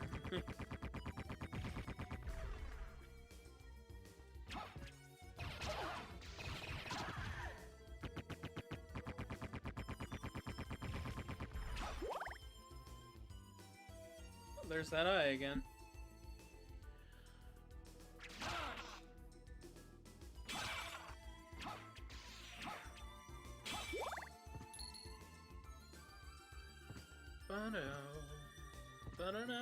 What is chat's thoughts on Symphony of the Night and Castlevania as a whole?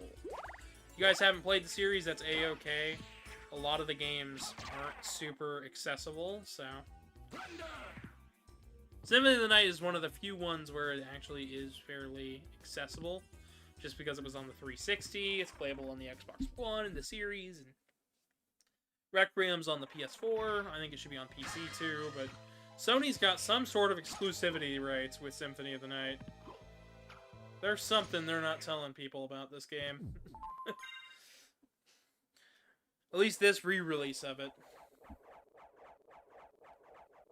Heard something, it was like, oh, it has to come packaged with Rondo at all times, and oh, it can only be on Sony. I have no idea, though. That might be a more modern thing. Almost forgot I had the bat. Probably not good to let myself fall the way down that way. Looks fun. It's pretty good. It's usually on sale for like less than $15, so not too bad. Especially around this time of year, I think it might already be on sale. Not sponsored, of course, but darn, wouldn't that be something if I could say it was sponsored by Konami. Ooh. Dang it.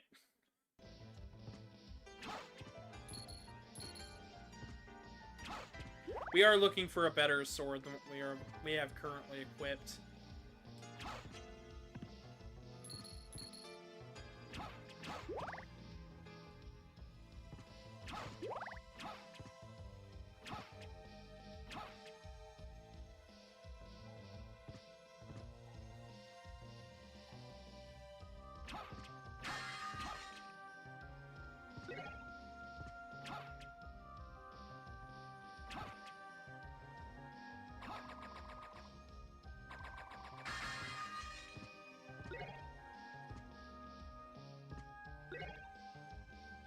Moonstone, meal ticket.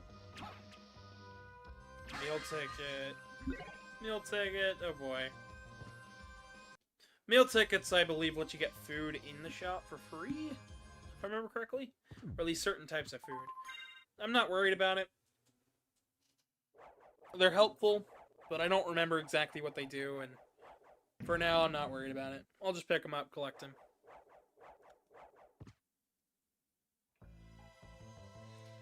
Does feel this okay, I'm just gonna go ahead and save again, just double check and make sure.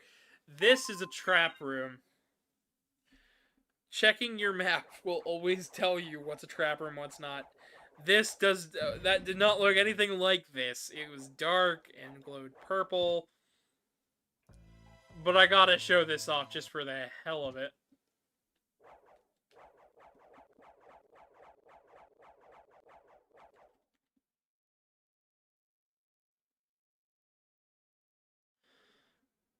Nightmare.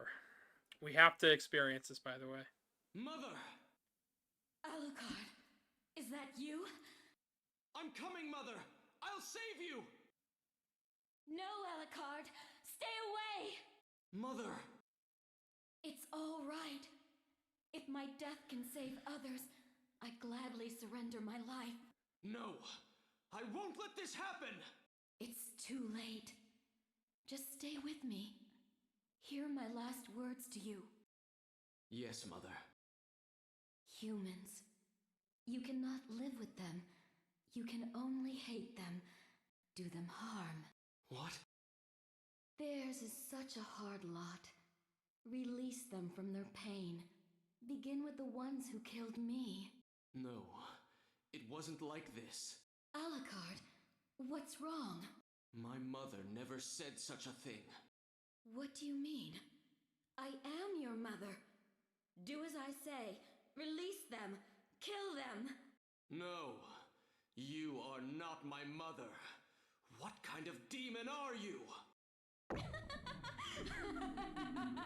Strong enough to break my spell, I like that. You deserve worse than death for this, demon. Then give it to me, little boy. Don't be shy. Well,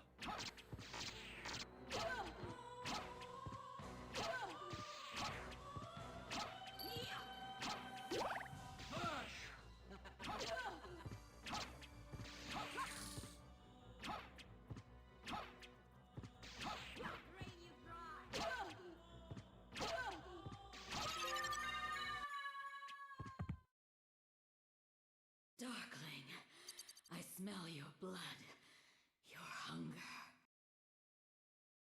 That strength, that beauty. You really are the son of Lord Dracula. Death in the dream world will set your soul wandering. yes, for that trophy did eternity, just demon. say, "You're tearing me apart, Lisa." I beg of you! They had fun when doing the achievements for this game. You can tell in the names. Get a gold ring. Inscription. Wear clock.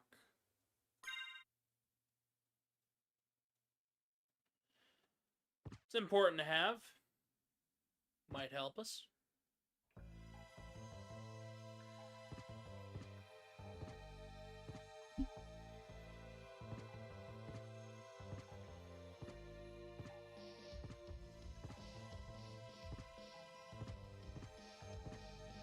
It is always good to be playing this game, though. Especially after a week of taking a break from it. I like the game. It's good to play, it just takes a lot out of me if I'm not... If my heart's not all in it, you can kind of tell. Then I'll start to feel it again, like, midway through playing, and I'm just like, oh, yeah, this is why I'm playing it, because it's really good.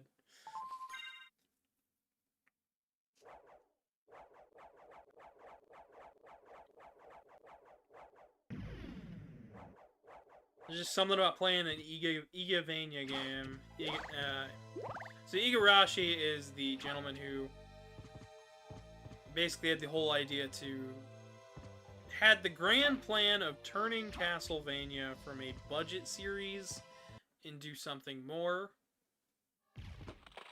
And I'd say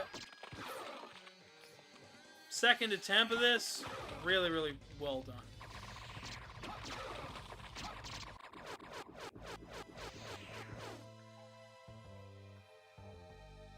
In a room. Water is going to damage us, so I'm going to try not to stay in the water too long. Over here's another boss.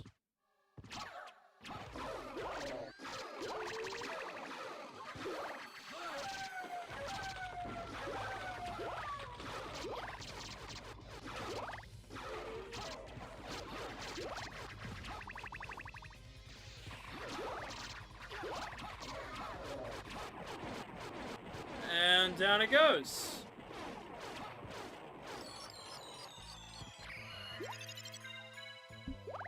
Budget series, yeah. A lot of Castlevania games ended up in the bargain bins right before Symphony of the Night's development. And that was one of the things they tried to not do, because it was like, well, why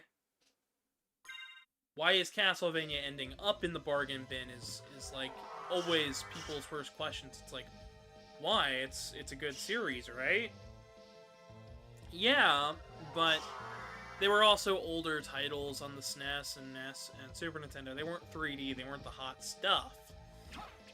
So in an attempt to fix that, rectify it, here's a massive story-based Castlevania game that takes itself a little bit too seriously at times, and is really good other than that.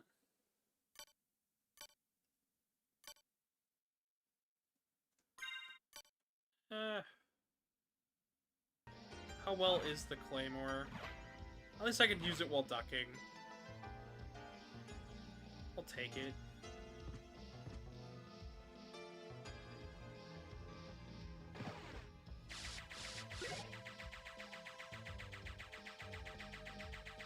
But yeah, no, Castlevania was always like, it's one of Konami's big hitters, and yet it ended up in the bargain bin around this time. You know, Mega Man is Capcom's big hitter. You know, it's their big franchise game, it's their mascot, and yet somehow it still ended up in the bargain bin around this same time.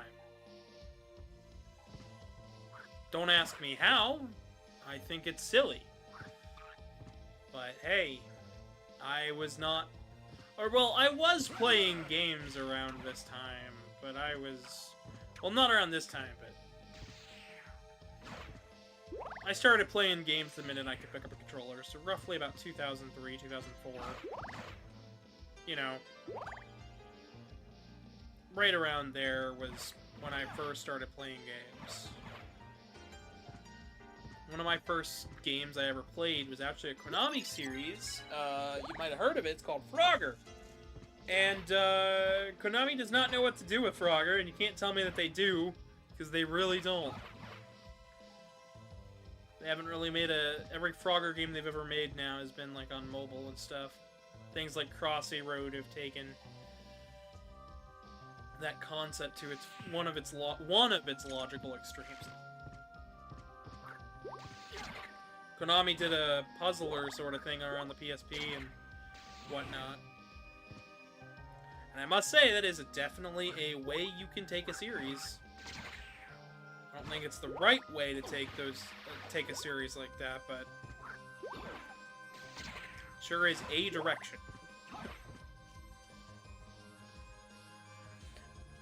Tanesh says, I bet it was the formula getting stale. It wasn't the formula per se, it was the fact that it wasn't 3D. Anything that wasn't 3D was getting panned in gaming journalism, right? And Konami was one of those big the big AAA studios that didn't make the transition to 3D very well. Like, all of their games were very difficult to make into 3D games. So any games that they did do 3D were games that they were rebooting from scratch, stuff like Metal Gear and things. Like, yeah, under normal circumstances, you can make a good 3D Contra game. You can make a good 3D Castlevania game. But they didn't know really what they were doing or how to do it.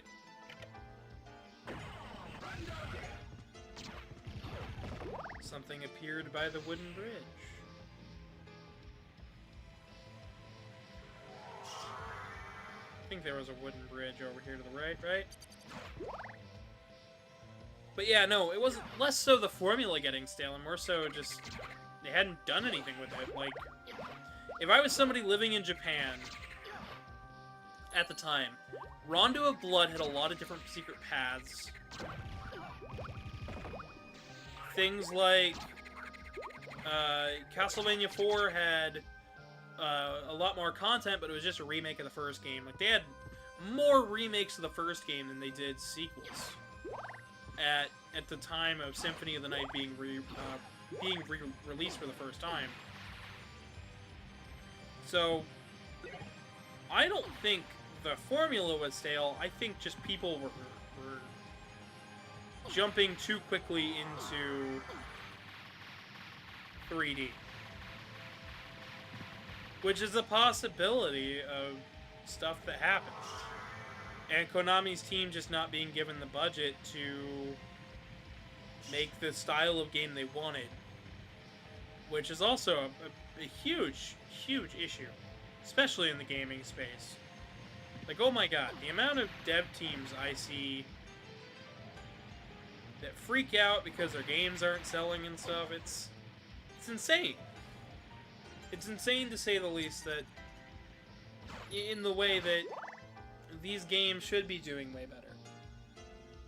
Right. Like, Lords of Shadow was a very interesting take on Castlevania. But everybody was so worried about what the West wanted at the start of the 360 and era and whatnot, they forgot what made these games great in the first place. They forgot who and what their target audience truly was. It's like, oh, that's silly. Because everybody wanted that God of War money. Everybody wanted that, everybody wanted a bit of money from Call of Duty and Gears of War and all that.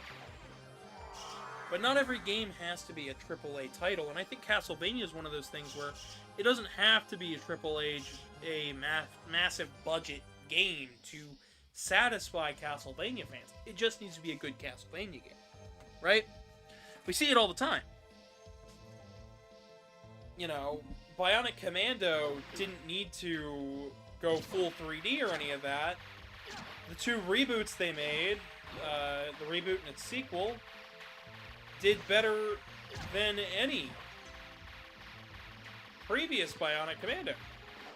Strider didn't need to go dark and gritty to be taken seriously. It just needed to be a good game. And anytime anybody ever is like, Anytime anybody's like, oh, I'm going to do this, but make it big budget, it generally ends pretty poorly because they forget who the target audience for the game is, right? If you want to impress me with a Castlevania game, just make a good Castlevania game. It can be 2D, it can be 3D. It just has to have, you know, a bit of Dracula, a good story, and, you know, exciting gameplay. Add something new to the formula. Heck, you could do the old formula, but make it a new story and new levels. You can have some of the same motifs, sure, but you don't have to repeat or rehash to make a good game. And I feel like that's a lot of what people were getting at this time. But I don't think it was that the formula was stale or something. I just don't think they were able to move as much with Konami's structure. Like, Konami's always had a very poor business structure, right? Like, even back during Castlevania 3, like, if your game didn't sell well, if your game wasn't doing crazy good numbers, axed right on the spot. Yeah, they do replace a lot of... You can even see it nowadays. Like, if you see, you know... Look at Red Dead Redemption. I've never played it, but here's what I can see. From somebody outside looking at it. I see a good game, and then it's got a bunch of filler. It's got a bunch of modern-day filler and frills that don't actually help the game design as much as hinder it.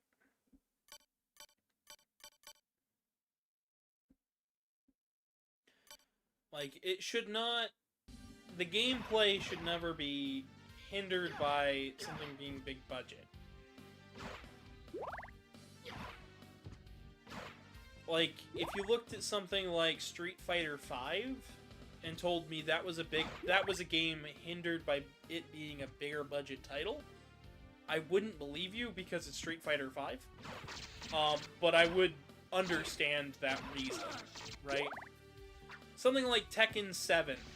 I hear people complain a lot that the netcode is really bad, but it's got all these other frills and fanciness that I think hinder it. Like, Mortal Kombat is this way, where Mortal Kombat's good,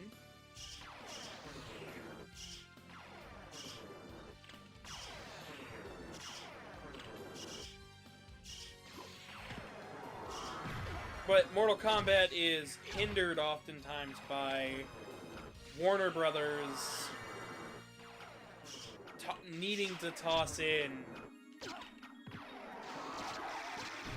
a bunch of big budget, big excuse games, right? Oh, it needs microtransactions. Oh, it needs more gore. Oh, the game needs to be twice as big. Oh, and we need it out like yesterday. Like, all of a sudden, you're stacking too much on a developer. Like, Pokemon, apparently, according to multiple sources, the Pokemon Company is struggling with how to keep their games' quality up with the current release schedule. It's like, the answer's right in front of you. Nintendo's been doing it the whole time.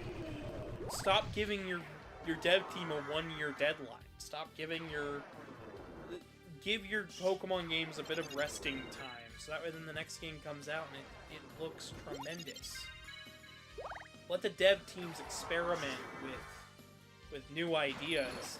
And these are things that just not a lot of dev teams were given. Especially going into 3D. But not just 3D. But also going into...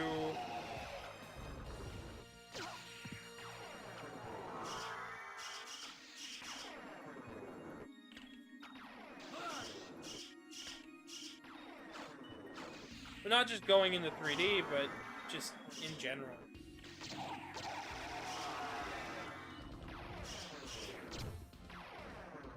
I just think more dev teams need to realize that the games need more time nowadays to be good. And not every game needs to be AAA massive budgets. Yeah, is it cool when it happens? Yeah, but we're also getting a lot of games. I don't know if everybody's feeling this way, but a lot of games are getting too big for their own good. As an adult, I really do appreciate shorter titles that are just jam-packed with quality. When a game's got quality, you can really tell. You'll tell the feel of the game, the story of the game, the way it plays. And a lot of games, instead of going for quality, go for big. Like, you can have a lot of a game, right? It's easy to make a lot of something. It's harder to make quality. And it's why I stick away from stuff like open world titles and things, because I'm never, like, the game being hundreds and hundreds of hours is never what's gonna sell me. Like, Tears of the Kingdom, taking, you know, being a huge game is not what sold me on that title. What sold me on the title is the dungeon design from Zelda. Like, I know these creators make good games. I know they come out and the game's good. Like, there were articles written that, hey, they spent a year of of dev time just polishing the title before release. And then they're like, oh yeah, there probably isn't going to be any DLC for this game because we're basically done with it. We put everything we wanted into the game. We're working on the next title already. And people got upset about that. It's like, okay, at what point are people stopping to look at the quality of stuff they already have, or are they just looking at it and going, oh, it's a lot, therefore it must be grand?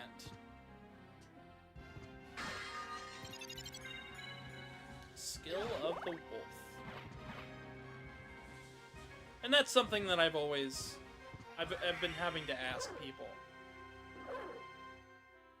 Oh, what is the skill of the wolf? Soul, Echo, Power. Run swiftly, skill of the wolf. Special move as wolf.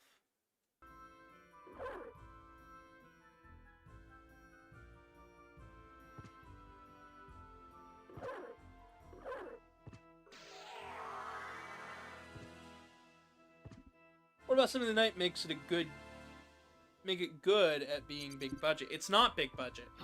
This game is not a big budget title. At the time, perhaps it might have been like a middle of the road budget game, but it was not big budget.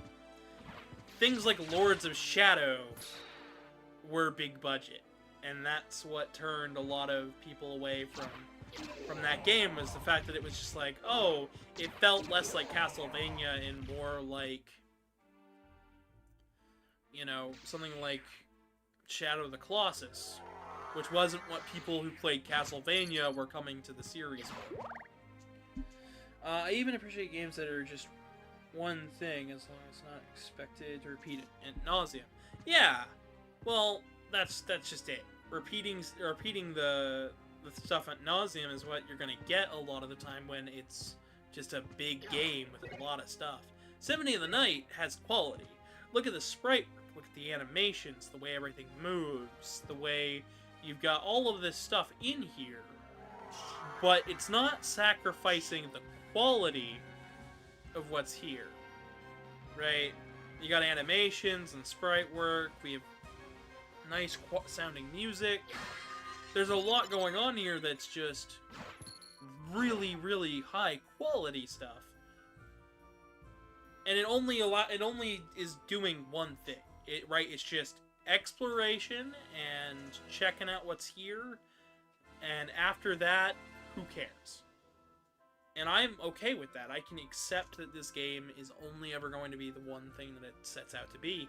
And it does that one thing so well, I don't think it needs to do any more. Which is why I think things like Bloodstained Ritual of the Night misstepped. Iga had this budget. He made Bloodstained Curse of the Moon and Bloodstained Ritual of the Night. Curse of the Moon did really well because it was just trying to be one thing. a short, sweet, NES-styled Castlevania game, and it worked really well in that game's favor.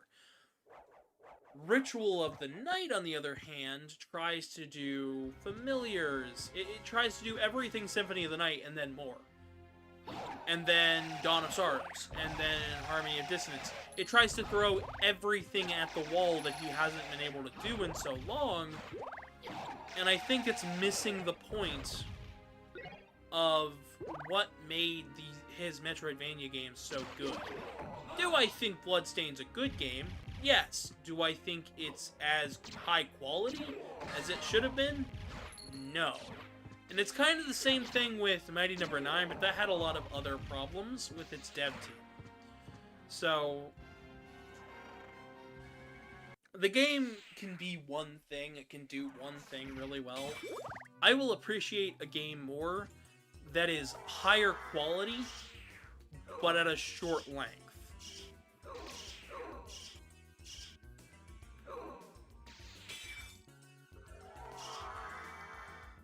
And I don't know how everybody feels about that. Because as a little kid, a longer Mega Man game to me was better than, say, playing Mega Man 1 again. Like, playing Mega Man 3 was always more fun than playing something like Mega Man 2 because it had more levels, had more game, more time for me to waste. Nowadays I have a lot less time on my hands.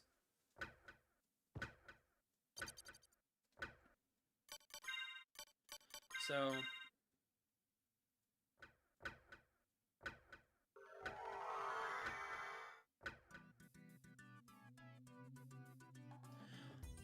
I don't know, just my thoughts. Game's good, Castlevania's good.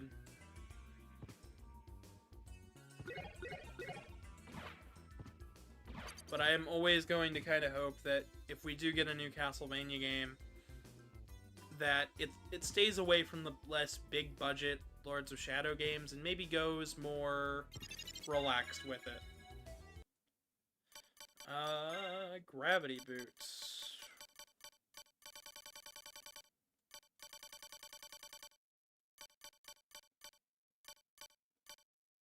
Oh. Wearer can jump high.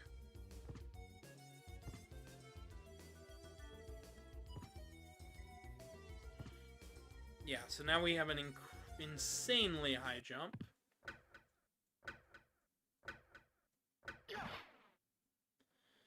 Alright, and the next spot I want to go is... Well, I think I want to go back up to the left, but there is some... Dang it. Well, we can wait, we can kill a little bit of time and go up here. I just want good games. There are 2 jewelry items you need. Yeah, I have one. I just need to get the other one.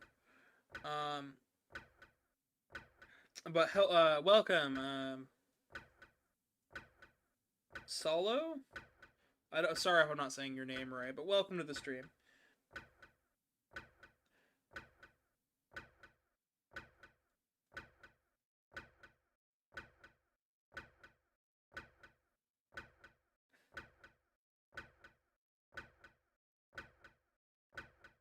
Undertale doesn't accomplish... I don't feel it accomplishes everything it sets out to do, though. I don't think it accomplishes everything well. Right? And the main reason behind the reason I think that is... because the sprite work... Well, one, the sprite work's not incredibly good. I will always make fun of the main character for looking like Dora the Explorer. The tutorial is incredibly hand-holdy to the point where it's obnoxious. And a lot of that game just does not feel, well, yes, it's well put together. It doesn't feel like it does the battle system any justice. It's just a bullet hell. Great streaming, by the way. Thank you. Thank you. I'm just talking about my thoughts and feelings on a game that I'm pretty sure 90% of the internet likes. I do like Deltarune. I think Toby Fox did a great job with Deltarune. I just think that Undertale can be done quite a bit better. But hey, to each their own. If you feel it did everything perfectly, it's on you. time will tell if that game stands up to the test of time. I just know that a lot of people who used to play it constantly now don't really play it as much. And I don't really know if that's because the game's not as good as everyone remembers, or if there's just enough BS thrown at the window in that game for people to not enjoy it. But that's something for you guys to decide, not me. If you guys want to see me play Undertale for the stream, I will. It won't be this month. And I can't promise when. But if we can get the viewership, I will do a run. And if somebody can get me a mod to get rid of the whole not kill everything, but kill everything, pick one or the other, that would be cool too. You know, something where I can just kind of choose my ending without it being overly encumbered and tied to everything. If you don't know what I'm talking about, then let's just say I spent an hour on Toriel because I was being, according to Karmic, I was being too indecisive. Like, I choose to spare, and then it would make me spare again, and then I was like, I'm done with this, I'll attack. I attacked. It's not dying, fine, I'll spare. And it would loop me around in circles, and I was like, I am so bored. And then I died, like, right afterwards, and didn't get to save yet, and, it made me glad I didn't spend money. I guess joke's on me, because I later spent money, but hey, so be it.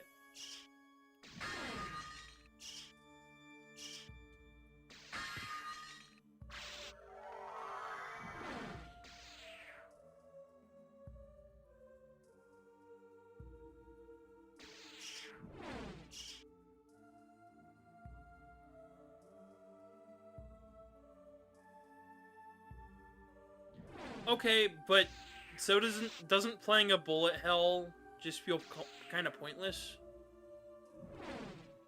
I'd rather the game do what it does well, and it not be thrown in my face as I'm supposed to think this is the best game ever. With Deltarune, I didn't have any of those preconceived notions going into it. I actually went into it expecting to hate it. And I walked out with a game where it was like, this is way better than it has any right to be. And I felt like, yeah, this is what the first game should have been.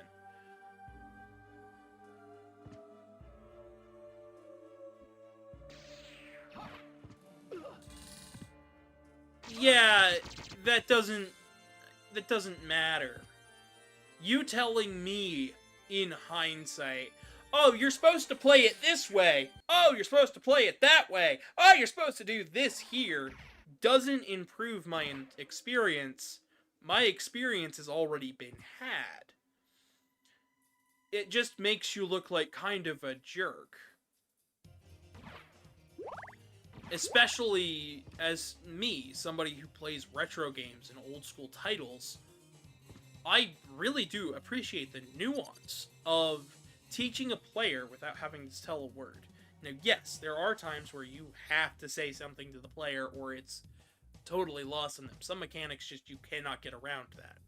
But if the whole game needs to be played with a guide and under the pretenses that, oh, you have to play it like this, then why am I playing it? At that point, why don't I just watch somebody play it, right? Symphony of the Night here, I can play it one way, you'll play it a completely different way. And I can't say that your way of playing is wrong. With Undertale, everybody around me was telling me how I was supposed to play the game. That I was supposed to play it one way, supposed to play it another way, and it just didn't feel good. Right? If the game isn't gonna feel good, what am I doing? And I guess that's my point to make in all of this is, whether or not the quality of the game is there, does the game feel good? And for me, personally, my preference in gaming, I don't feel that Undertale hit any of those notions. Did Deltarune? Yes. In some ways, the battle system felt more interesting to me. Is it more inclusive of telling a story? Probably not, but it's more interesting gameplay-wise. And I go to video games to play a game, not always to just tell a story. Now, if a game can tell a story, fantastic, I'll be more engaged. But if it doesn't have a story that's super serious or that, you know, people are constantly fawning over, usually I'll have a better time with it. When you aren't being pressured to act a certain way, well then, why did everybody who shoved it in my face when I originally tried it, you know, why was that the notion of things that transpired? Alright. Like, that's just it. Like, you may have noticed with Symphony of the Night here, I've got all sorts of stuff you could do in every direction. And I can't tell you that playing the game a certain way is wrong. Quite the contrary. In fact, I welcome the different playstyles. Everybody was shoving that game into my face. And when I said I didn't enjoy it and explained my reasoning why, and all I got told was, well, oh, you're supposed to play it this way. Oh, you're supposed to play it that way. Then what's the point of me playing if I just have to play it like the way somebody else would play it? Then it's not a video game. Go write a book. If your story is that telling, right? But that's just my opinion on it. I don't think I could really go through and say yay or nay, good or bad on it, because I don't care. My experience with it, my initial experience with it was already ruined. But I am open and willing to take a second crack at it and be like, hey, let's come back to this, see how I feel, see how everybody else feels, and go from there. Okay, so it looks like down there is the only way I can go, so I gotta kind of get railroaded here myself. I don't mind if a game railroads, but make it clear, right? Like this, well, I went everywhere, there's one spot on the map that's open. Let's try there.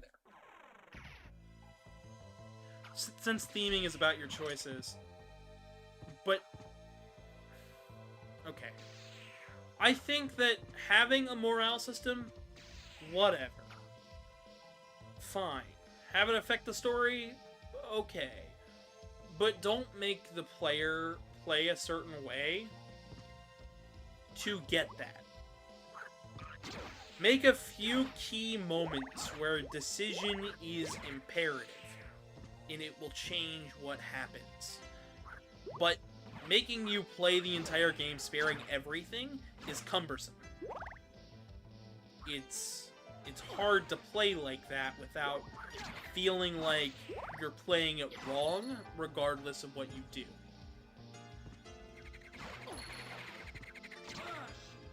So, I don't know.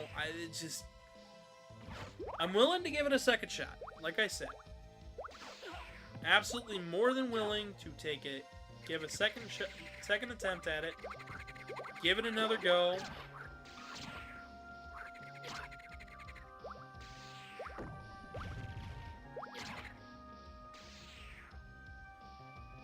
But I'm not willing to give it another go if people are going to tell me how to play.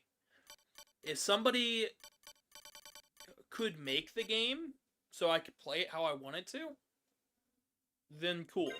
Let's do that. But if I'm gonna play a game and I have to play it like how so-and-so play it, or I have to play it like how somebody else played it, I'm not gonna want to play it. In fact, I'll walk away from that experience probably more frustrated than I was going in.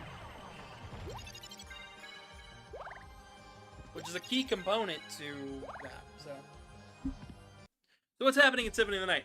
I am going to find the final jewel that I need so I can go through the clock area, We're also making it through the catacombs right now.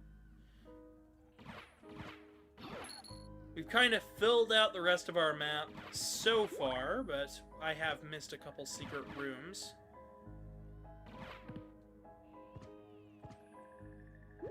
I did ask earlier what people thought about grinding in these games, but like off-screen grinding.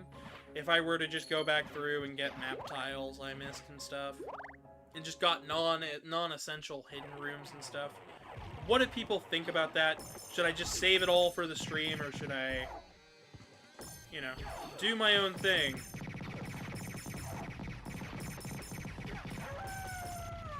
Hey, that worked. I'm supposed to be, I don't know if I'm supposed to be down here this late, I should say. Because right now, if I wanted to, I can go and fight Richter.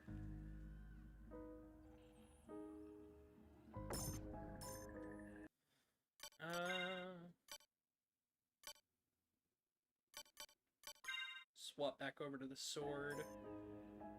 Are you worthy to wield me?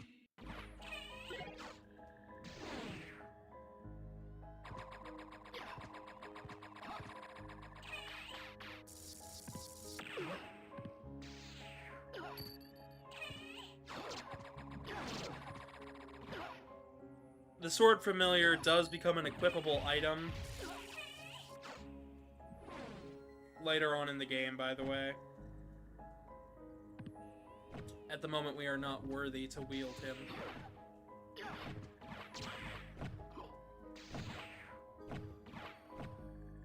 We just gotta level him up a whole bunch. Grinding can be a heck in RPGs. Yeah, but this isn't an RPG. It's got RPG mechanics, but I'm not... Unless they're talking about grinding and more so filling out this map. Making sure I've got everything. Like, by the end of today, I'm going to... We're gonna be ready for... We're gonna be battling Richter.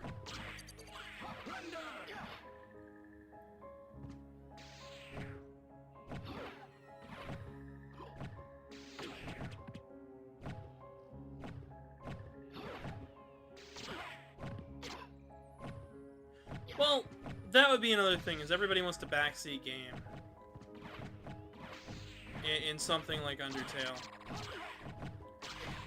So, my thought process here is... If I'm gonna play the game, I don't want to be... I don't want to be handheld, but I don't want to go into it not knowing anything. If there's something that can change the sprites of the game, make it look better, that'd be appreciated too, because a lot of the sprites are very, very poor, in my honest opinion.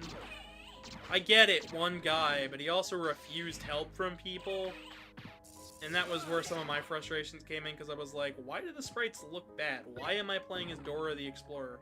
And the only response I was given by my friends at the time was like, oh, well, he got help with the sprites, but he didn't accept it. It was like, what?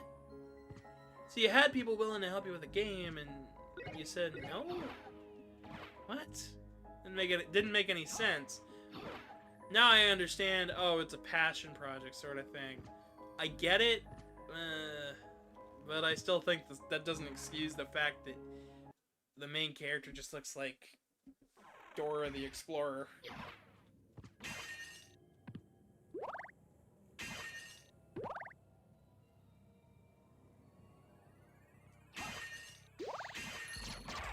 What I'm saying is quality cannot be excused for any real reason.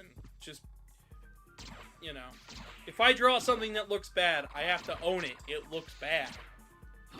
Maybe I should redraw it, or redo it, or come back to it at a later time when I'm a little bit less all over the place.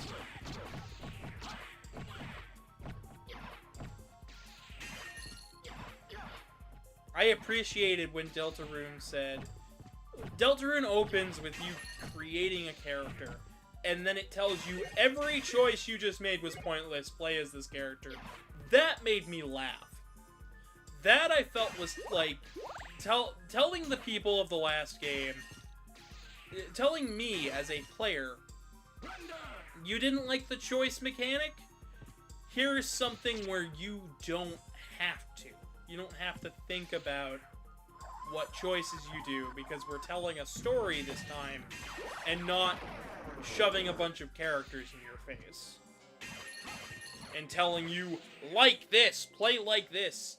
And I appreciated that a lot. And I knew it was what turned a lot of people off from Deltarune at first, but to me it was very symbolic, and it made me, at least, very happy. So this is what the echolocation is for. I've got this room layout memorized, but... Oh!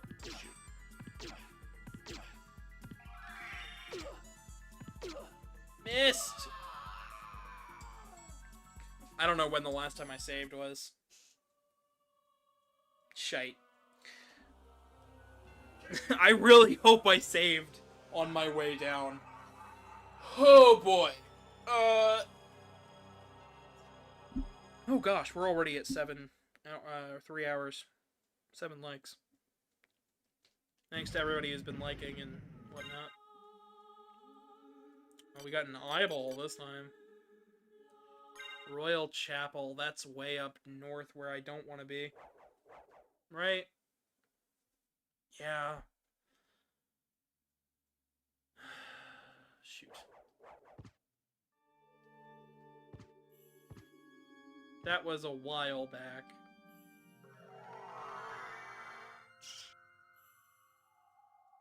It's okay. That I'm going over, so I'm not gonna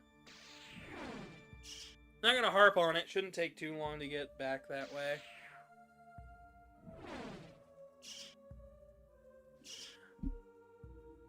I've been open to playing it again for the channel.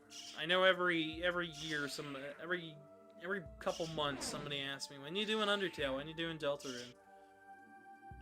I did Deltarune Chapter 2 when it came out on the channel, but I wasn't the one playing. Karmic was. Part 1 did great. Part 2 did terribly. But I don't want to rag on the game. I don't really know what else to say about Symphony of the Night, though, because so far this game is just one of those games of masterclass. Don't know what to say. Tell anybody. Love the music in this area. I'm going to say that every time I hear it. Make you guys think there's more of a delay than there is.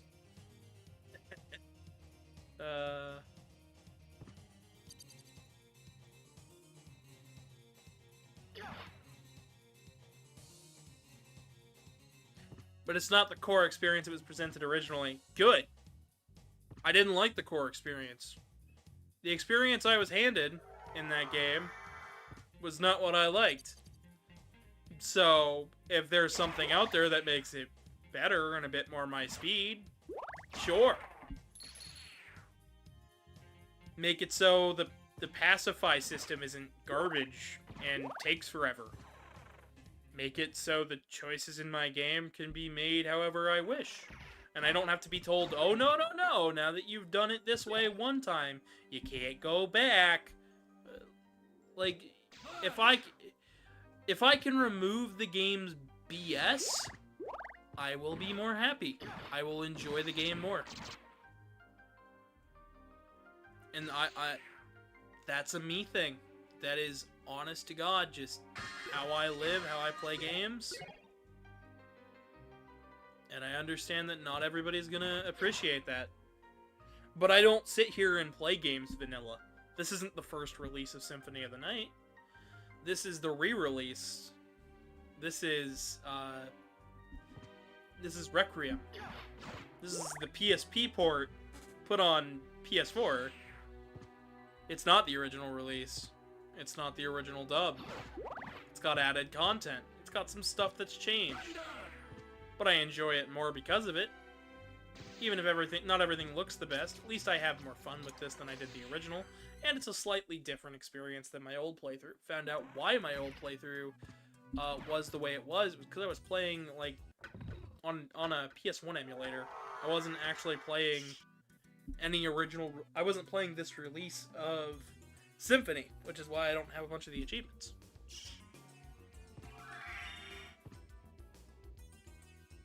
But that's nothing against the game. Symphony of the Night, for many people, is still a masterclass of game design. And that's good. Wait a minute.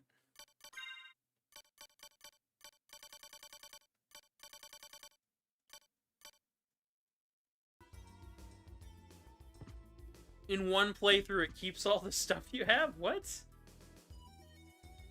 Okay, that's a little odd. But I will take it as a win.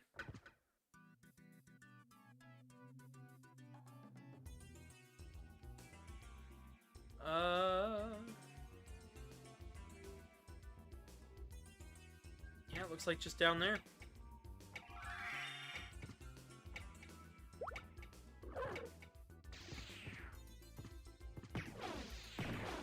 But no, a game making me kill enemies and stuff is not going to make me feel cheated by the characters.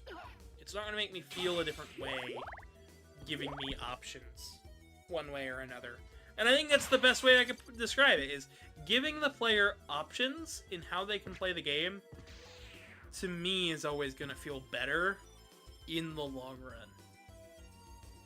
That's why I come back to Mega Man 11 so much, because I've got options in which stage I play. Do I get items? Do I play with the shop a little bit, or do I not? Do I get only some of the shop items, or do I just do all of it?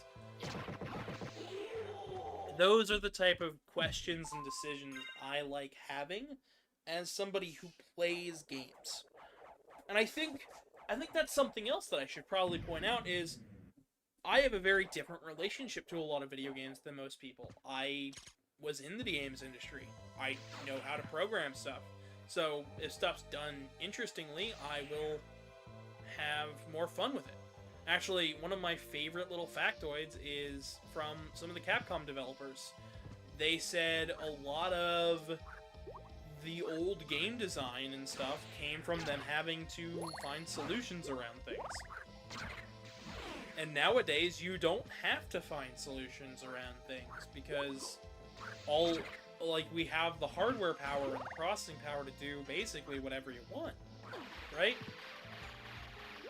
And to the devs of the original Mega Man's credit,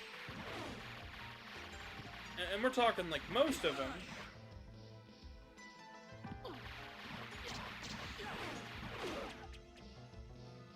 you know, they did really well with it. But now that they don't have to, those same devs ended up giving us Mighty No. 9, where a lot of it isn't programmed like that anymore. It just isn't. It isn't programmed with clever tricks and workarounds for hardware limitations, so they didn't think to set any limitations for themselves. And that's something you can see in all sorts of games. That's not just, like, old platformers and stuff.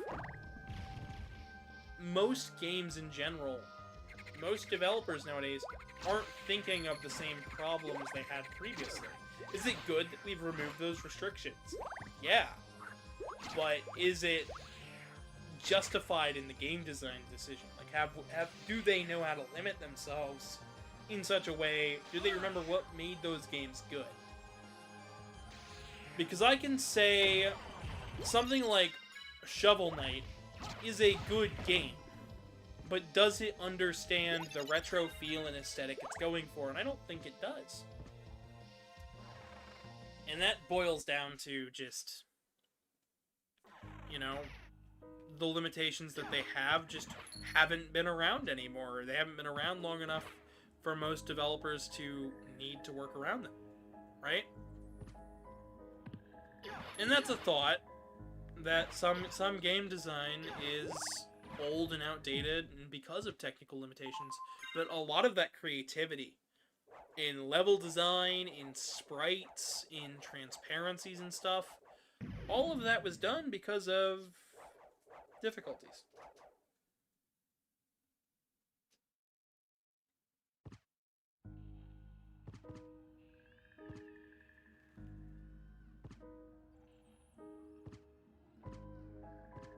No, programming motion isn't hard. Programming fluid, proper motion that feels nice is the difficult part.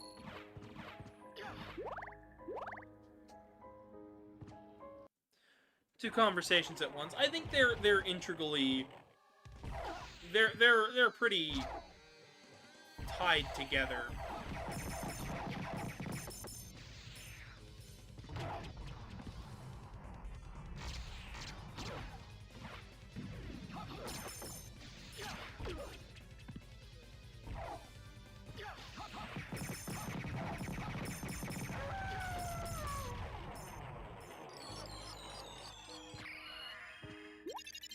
Like a lot of that game feels retro, but it's not retro, and it's not because it's not retro, it's just because it doesn't have to be. It doesn't have to be made like those old games, but it's missing some of that.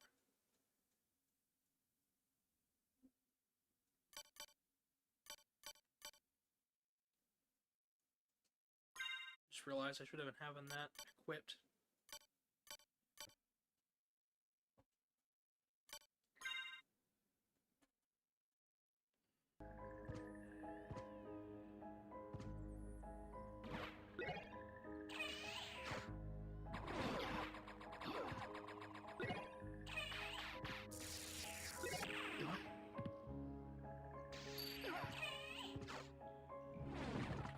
Like, a lot of Symphony of the Night here is, or at least it was originally programmed under the limitations of the PlayStation and the Sega Saturn. Now, from the game itself, it doesn't look like there's that many limitations going on with it.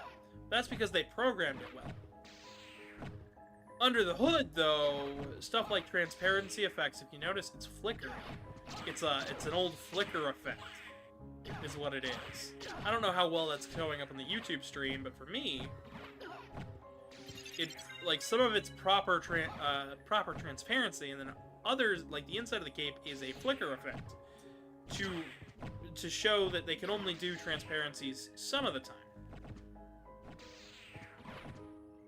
And it doesn't look too bad, even with that limitation.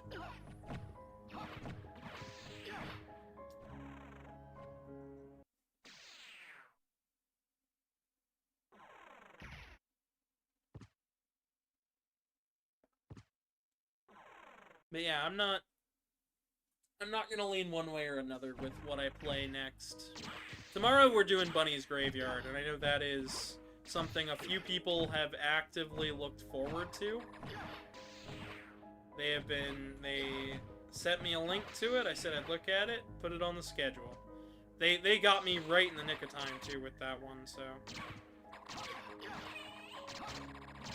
Hopefully we don't see too many backseat gameplays with that one, because I hear it's pretty popular.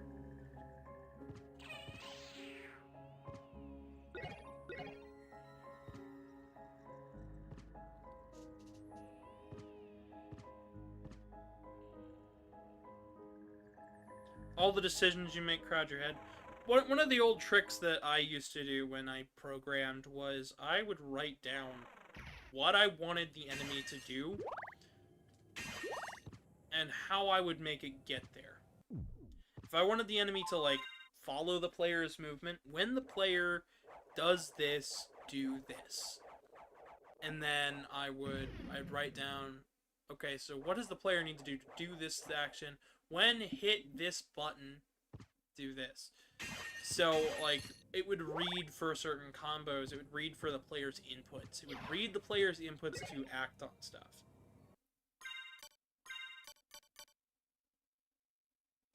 Improves blood healing. Well, I'm not really doing any blood healing at the moment.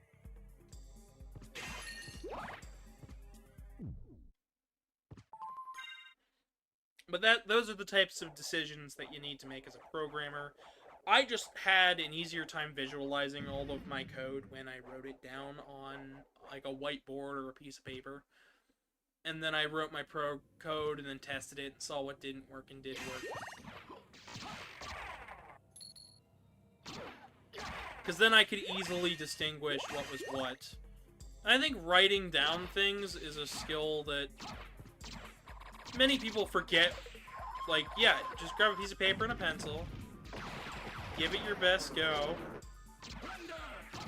Like, some people forget that you can write code on paper. Yeah, it doesn't do anything on paper, but it can make it easier to write down the code and understand what you're making.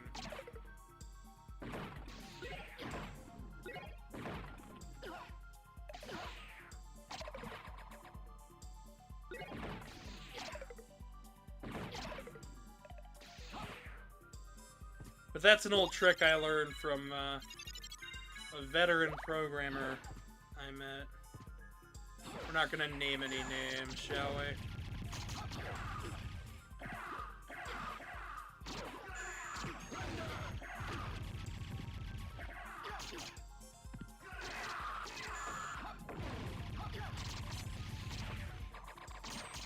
Actually, they used to be subscribed to the channel. I have no idea if they still are or not.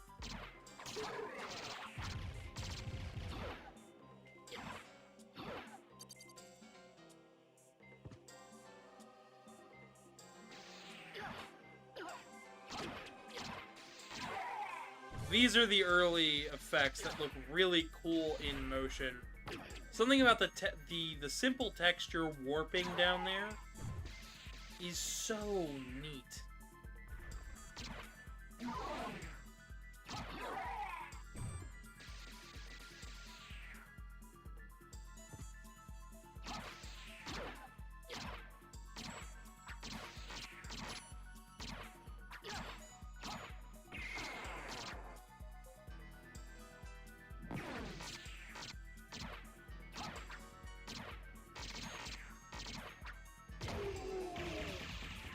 That's always a cool death animation.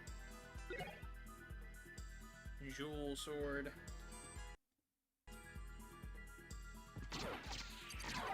Yeah, no, programming isn't hard, it's just... It can be annoying at times, and it's why... The main reason I don't program anymore is because programming's a pain. It's good to know, I remember some of it, but... It's not as useful in my day-to-day anymore as it used to be. Used to be, oh, I'd program every day. Now it's like, oh, I program every... And then it went from that to, oh, I'd program every month or so, and then... Now I don't really program much at all, so I'd probably have to go back and relearn a bunch of stuff, which... Fair. Hello, Foxo. Welcome.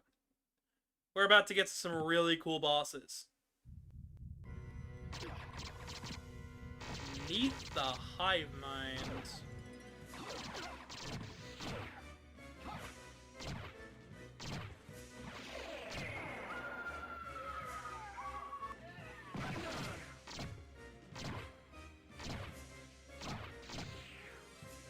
So, what we have to do is actually break open this thing.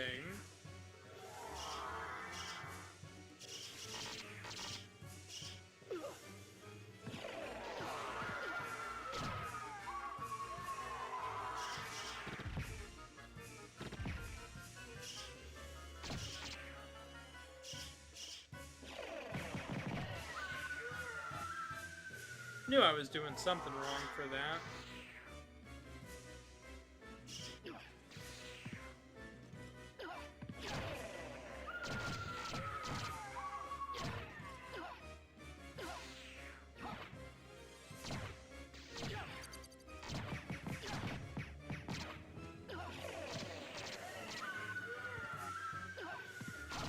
This is known as Legion. Yeah, it's just as messed up as it looks.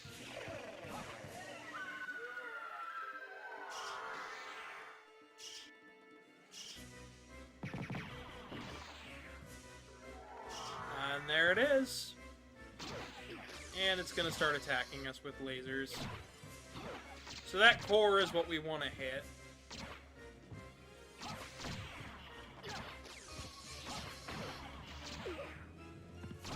Doesn't matter if we get rid of all the bodies around it. Legion showed up in the Castlevania original anime, and it was creepy.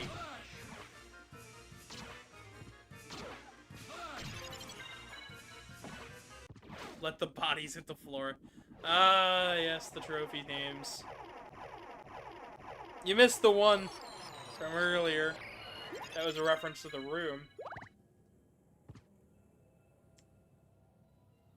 But yeah, so give us what we need.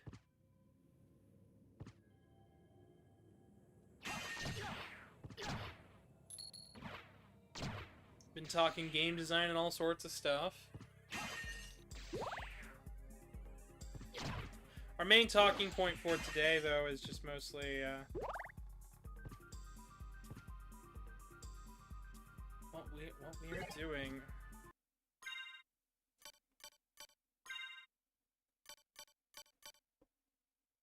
Shield with a heart crest.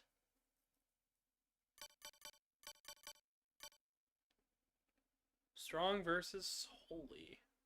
It's not that much weak. Transforms enemies into jewels. That's great for...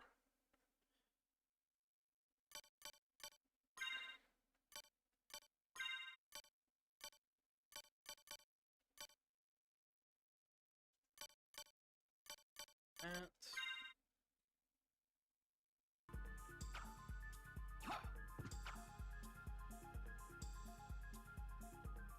Alright, now we want to make our way back over to the right. Down here is where the other jewel is, so... But yeah, no, we saw Richter Belmont. He sicked some enemies to fight us. Alucard smelled Richter's blood, so he knows that they are... He is a Belmont, and isn't sure why a Belmont would be fighting for the forces of evil.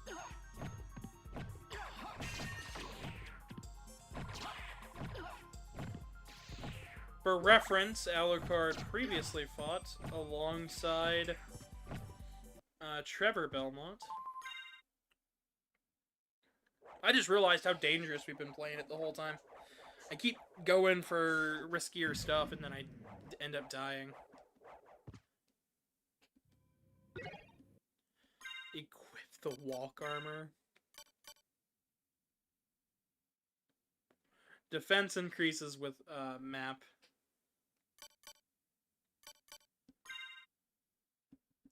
Why not? I've got a good majority of the map filled out. Won't be bad to keep on for at least a little bit of time. We got a transparent cloak, too. I don't know if you were here when we got that, Foxo, but... Everybody enjoying the stream so far? Any complaints? Comments? Problems? Issues with the way I'm playing the game?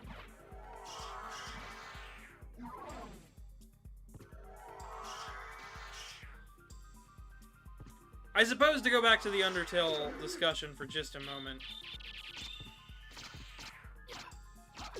So, one of the things that happened when I faced my complaints with that game is I ended up being outcasted from a lot of my friends. They would not talk to me for weeks after the fact. I wasn't allowed to sit with them at lunch, and if I wasn't allowed to talk to them. Their rules, not mine. I thought it was stupid. Even after they stopped talking about the game, they really didn't like having me around. High school was tough, okay? I'm just gonna be honest. I thought I was being pretty formal with my complaints about the game, but so be it.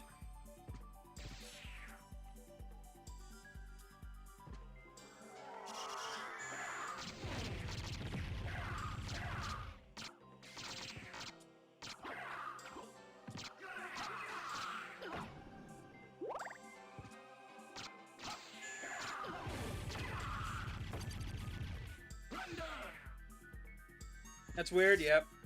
Yeah, does the secret boots actually make you taller or make you jump higher? Just taller. It makes you slightly taller, like a pixel or two. I don't know exactly why.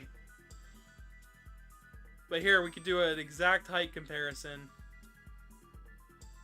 He's like 2 higher than that gravestone in the back.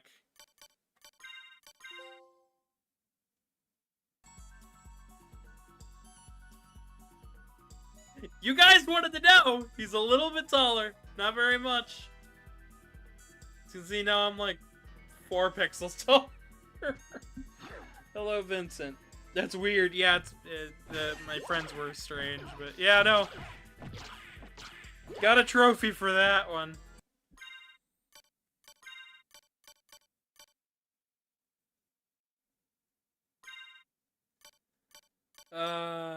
Boy, that was funny enough as on its own. Does it actually make you taller? Yep. Is it worth anything? Probably not. Probably not. Might make hitting certain things a little easier, but I wouldn't know. Since I've got I've got high jump boots and stuff.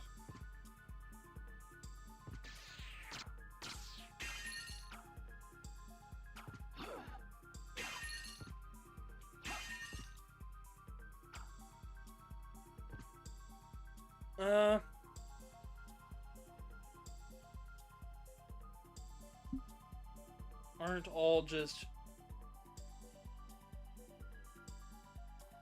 Yep. All the effects are... All the effects are, like, weird animation tricks and things. Alright, back to this.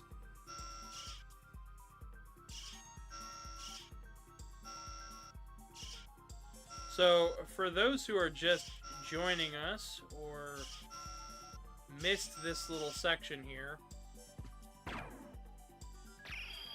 I died doing that. After just saying, oh yeah, I got this room layout memorized pretty much, which I do, but that didn't stop me from making a stupid mistake, getting hit, and then dying. It happens.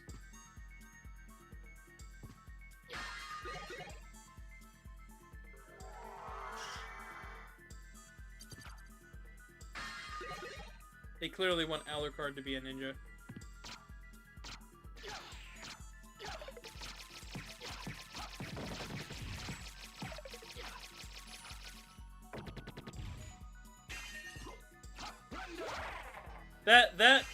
This enemy right here walks like a Karen trying to ask for the manager. Or a chicken. What am I talking about? They're both the same thing, right?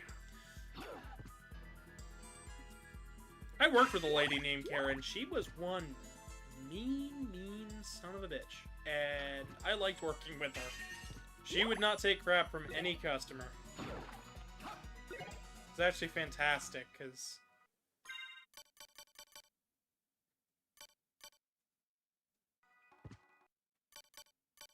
That was the spike breaker armor.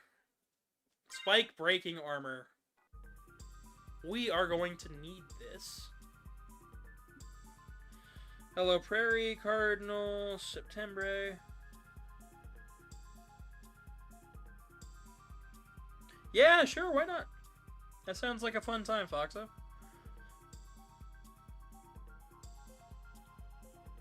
Was that an actual achievement for wearing the boots? Yes, it was. We can go through and look at the achievements later. Because apparently, Foxno, I did not play this version of the game on stream last time. It was the standard PS1 version. Or an emulation of the PSP version of this game. Which is why a lot of this stuff is not sticking in my mind. Which is also why I couldn't find my save file. So, we're going a bit longer today to, hopefully... yes. rake in the spikes. This is therapeutic, and especially because you can come down here without having that sonar for the bat.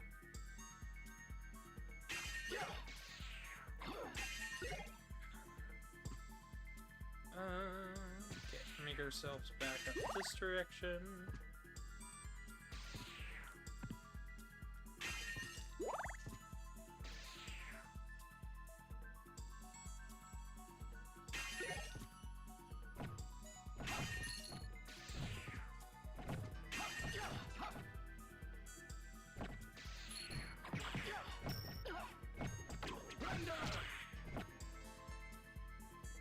Pierre, sorry.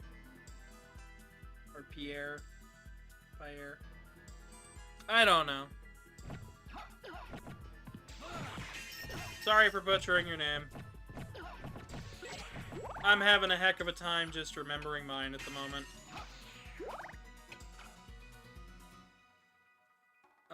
Working our way up. Getting lost in one's own mind will do that to you. Wouldn't it be great if you could just do that to every Karen you meet? Just... So, familiar, our sword's at level 7.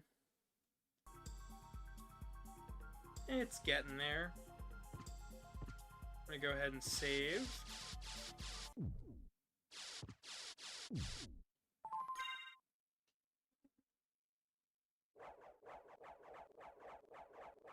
But our goal for today is just to beat Richter, save, and then the next part we'll start is the inverted castle, which will be getting the true ending and all that jazz.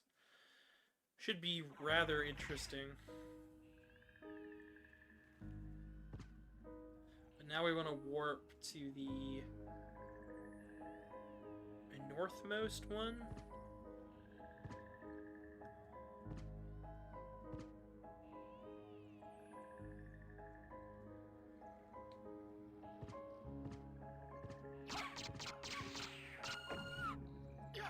Having a faster sword that deals quite a bit of damage is actually really, really helpful.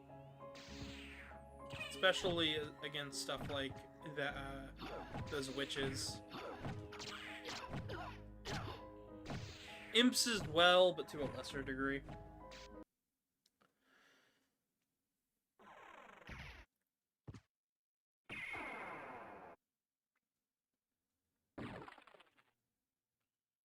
And of course, the first stop is all the way back over to the right.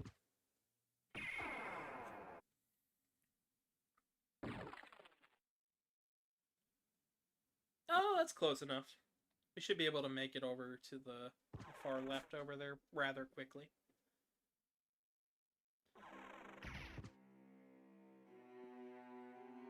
Could use the wolf form to make it over there.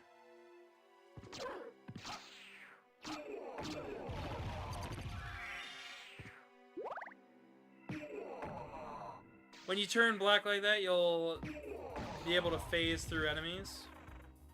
It's really helpful, minus the build-up. Wing Smash is usually what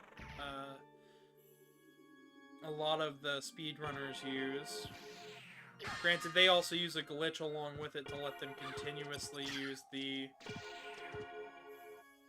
Wing Smash.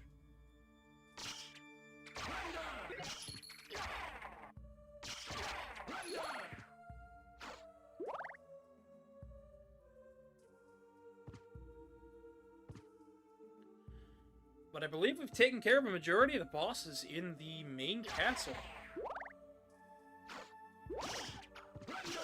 I suppose since I am going a little bit longer today, I would like to remind everybody, if you're enjoying the stream, to drop a like and subscribe. It helps us out with the algorithm, allows me to continue to make content like this, and helps my videos be seen across YouTube's platform instead of just to a smaller niche audience.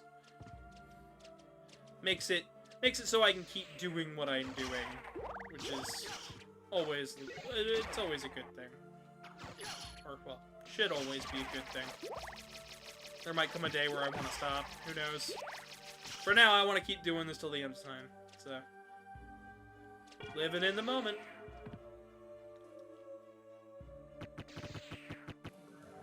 Still need the mist form. I love that the mist form will still break the spikes.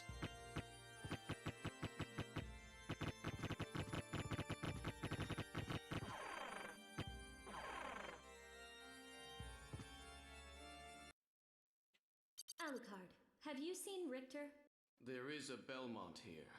You are right about that. I knew it! Where is he? The one I saw was with the enemy. He called himself the Lord of this castle. What? That's impossible! You're wrong! I have to go.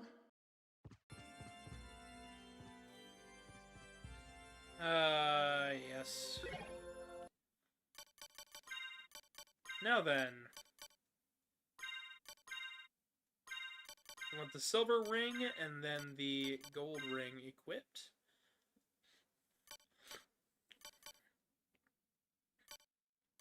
Where in clock room?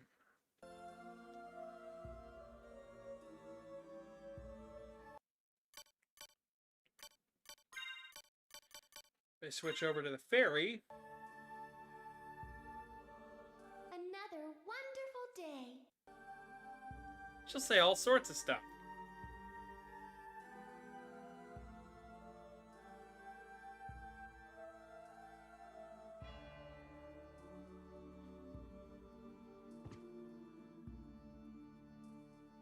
Alright, now we gotta make our way back to the clock room.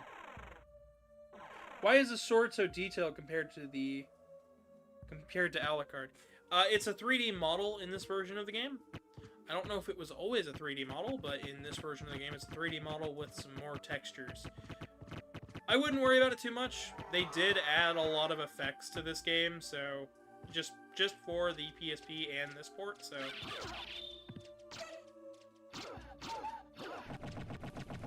like they didn't just go, oh, everything's 2D in this game, so everything has to be 2D. They used 3D where they wanted to.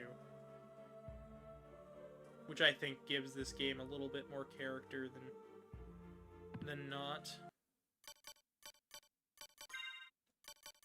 Gonna go ahead and equip a library card, which should be up here at the top.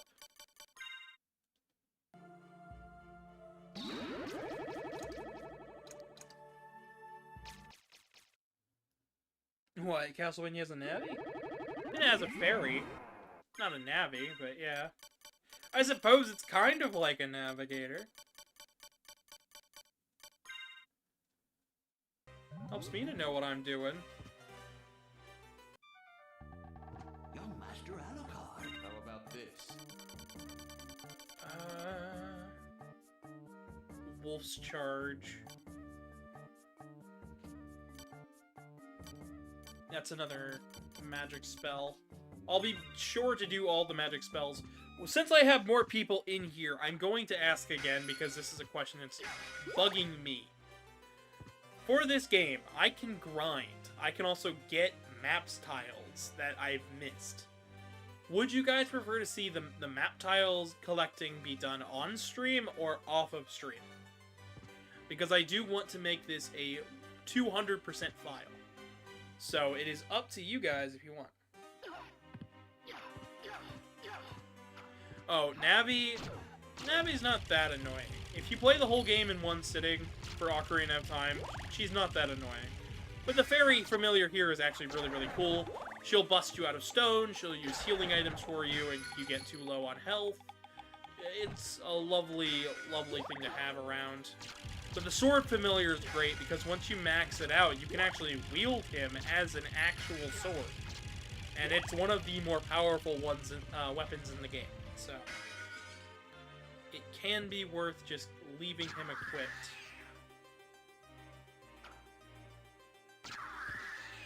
But I'll be using the fairy and the sword as much as I can.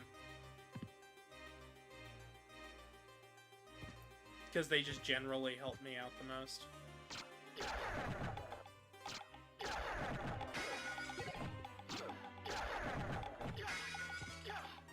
You don't mind whether you do it on or off screen. I feel like everybody has been like, yeah, do whatever you want. And I'm like, I have no idea what I want to do. So, would you guys rather see some wandering and meandering, or just cut straight to the good part and just do the game, and I'll worry about the rest of it later?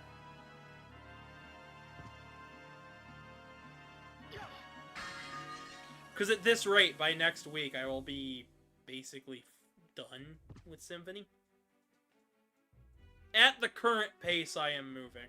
No guarantees that I can keep this pace up for the rest of the month, but my goal was to at least show off Richter's playthrough and do like a bad end sort of thing.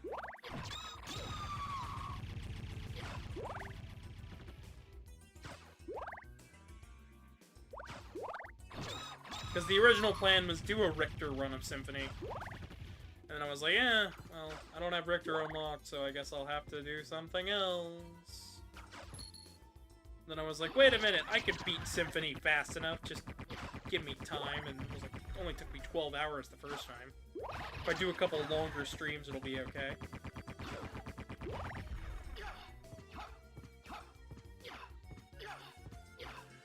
I could sit in the hall while I do it. Well, I mean, it'd give me something to do, I suppose. On top of the already stuff I get to do. Once again, though, I'm not picky either way.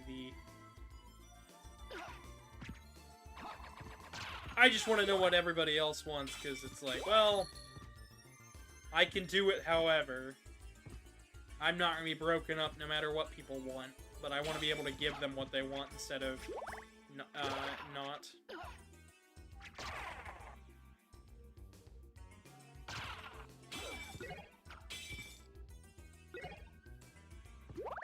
Yeah. I debated using the BRB screen today to get, to make myself something small to eat. But I ate right before stream, so I don't really want anything too much. Probably just more of that crab dip on bread.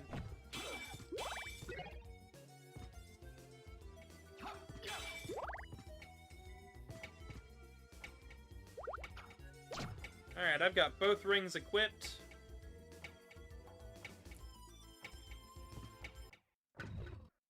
We're coming to the room.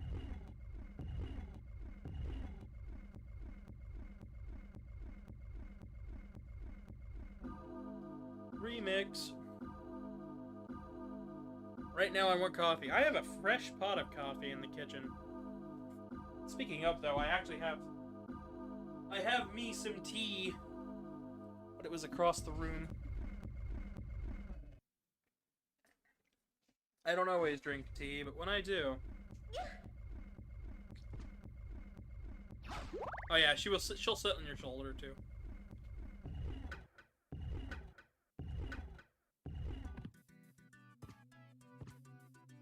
So down there, here's a save room. Definitely gonna need this.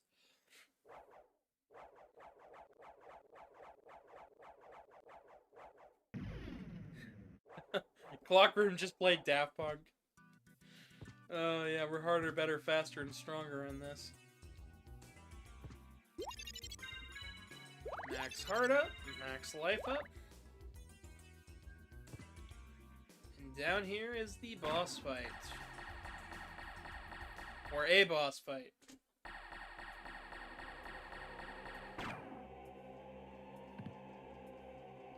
Keep note of this area.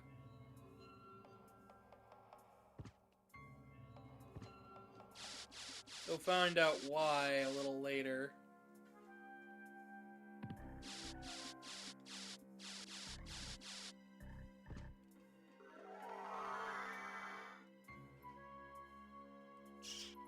I do wonder what my map percentage is at, but I can't see that right off the bat. Other other Castlevania games that do the whole Metroidvania thing will show you map percentage. Alucard? That voice. Maria? I'm sorry. You were right. He is with the enemy. Richter Belmont, in league with Dracula. He must be under someone else's control. We can't hurt him, whatever we do. but he must be stopped. Yes, but can you? Then for all our Right off the sakes, bat. show Oh, me you're that you funny.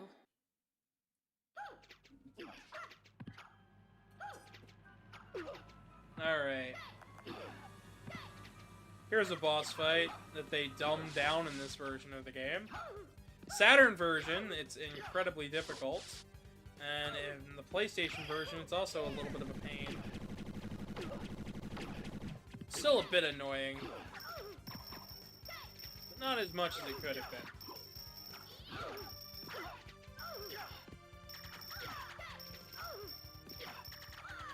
Maria's got all of her sub-weapons from Rondo of Blood, and You're she uses stronger than I am. most of You can them save so Richter. far in the Will you?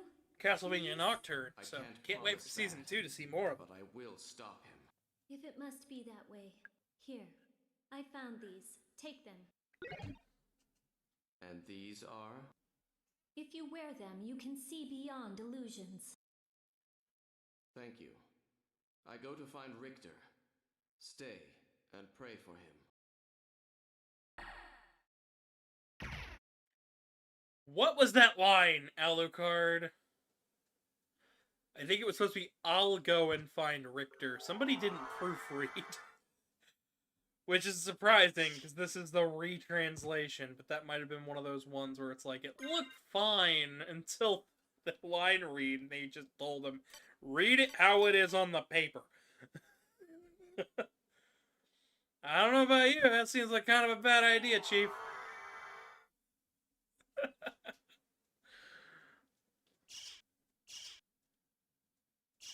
I mean, it sounds okay. I don't know. To me, it sounds weird. If you guys say it's fine, I will take your word for it. To me, I think it just sounds a little funny.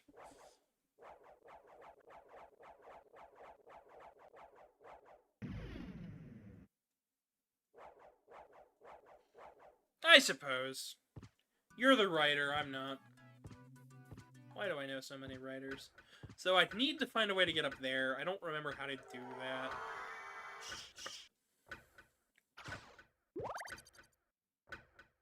I know if you wait in this room for a certain amount of time, it'll open up.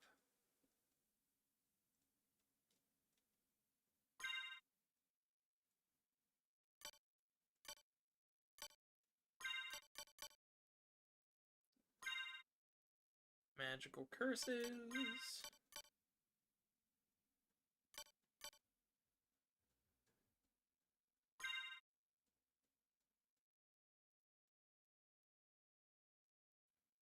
$33, I'll take it.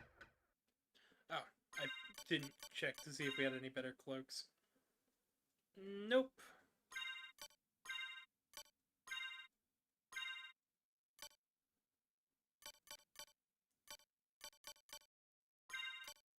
That'll be helpful, and...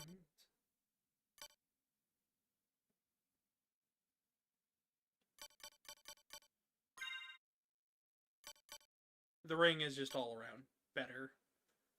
That should be good. Leave the room. Head back in. If somebody can remind me... Actually, I'll look it up real quick.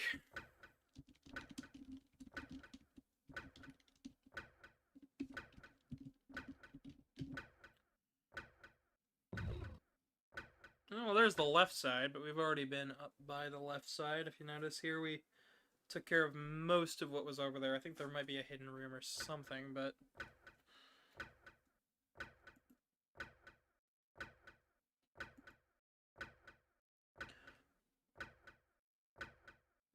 the other side should open soon, I just don't know. I don't remember when.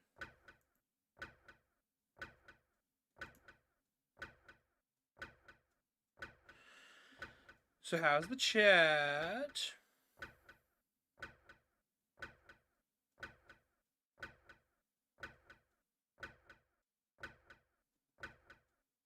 Oh, I need the clock sub weapon.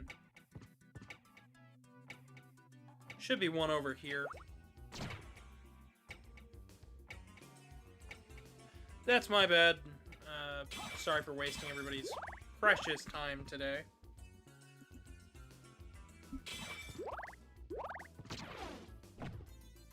Thing is, I think I had the clock sub weapon going into that room multiple times. I just didn't think to use it. Oh, me. I'm stupid.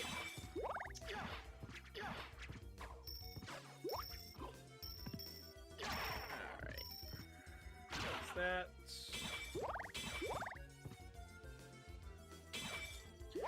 Luckily, I'll have plenty of hearts by the time I get back around there.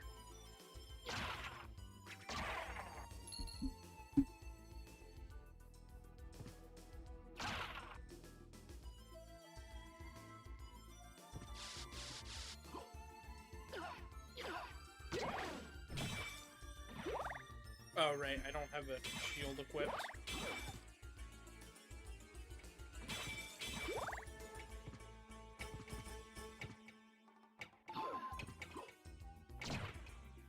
Just barely too slow with that animation. I think you could see him start to grab the sword.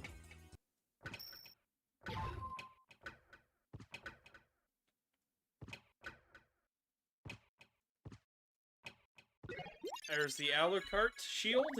I think it was supposed to be Alucard shield. But that is going to be one of our most useful things. The Alucard sword. They messed something up there. Sword, shield. The Alucard mail is actually less. I think everything is actually less. The shield's really good, though. And it was worth picking it up, I promise you. Okay, now our next stop is up to Richter Belmont. I've missed a relic that allows me to survive water. But that's alright. So I could either use a library card, but I think just to save me the hassle, I'm gonna go up this way to it. Or, well, down, then up left.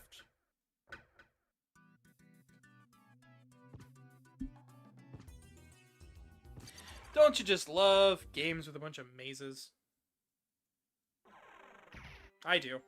That's why I'm playing this one. It's like one big maze makes me happy. For no specific reason other than I have fun with it.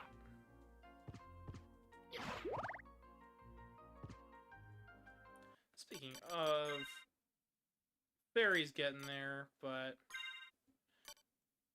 we're gonna have the sword on.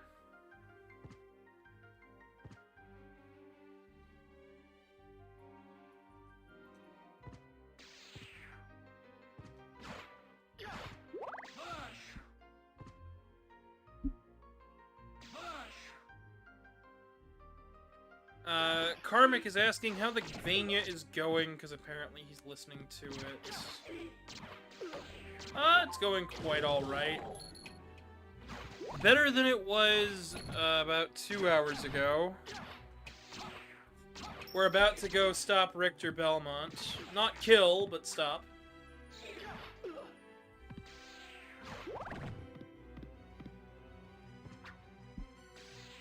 And then after that, we're taking a moment to stop and smell the sunshine. Feel the breeze. Smell the sunshine and see the breeze.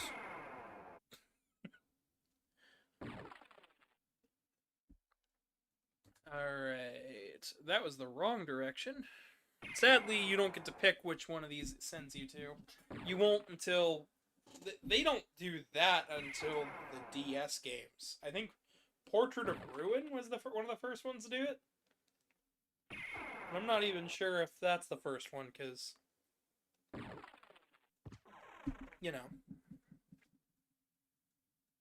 The order these things came out at, it might have been... Order of Ecclesia. Which I also haven't played because I I just didn't play it. I haven't had it, and I've been waiting for them to do a re-release because they've been re-releasing all of these Castlevania games quite well. There's been one nearly every year since, minus COVID.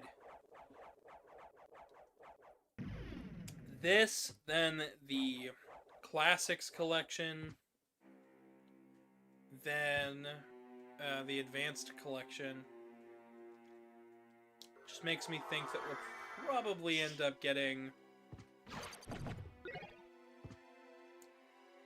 something else, but we now have the Grand Cross sub-weapon. Castling the Vania. I've been waiting for you. Answer me. Why is a Belmont planning to resurrect Count Dracula? Dracula rises once a century. One chance for each Belmont to shine, and then we're finished. Forgotten. If I bring him back now, the battle can last for eternity. You have lost your way. So be it, Vampire Hunter. Let your battle begin with me. So that orb up there is actually our target. Not the Belmont throwing things. Flip it and reverse it. How inconvenient. But we've only just begun. The Master's ascension is at hand.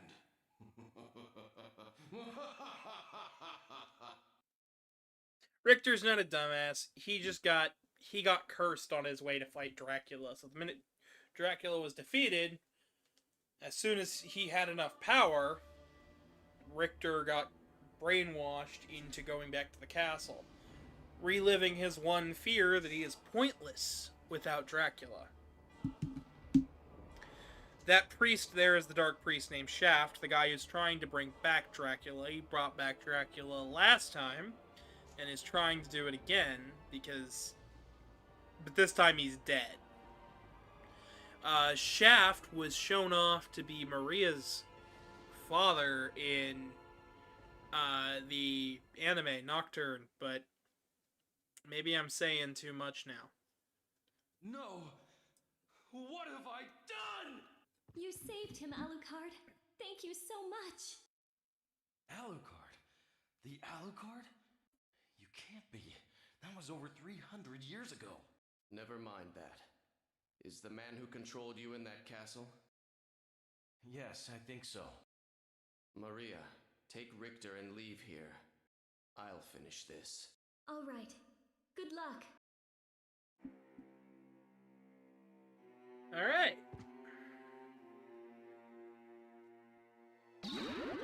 And now, we have now unlocked the other half of the game. Why do I say other half of the game? For you see, everything is now upside down. By the way, all the candle drops, I believe, are the exact same. Minus a couple. So if I go down here, some of them are going to be the same, the ones that can be.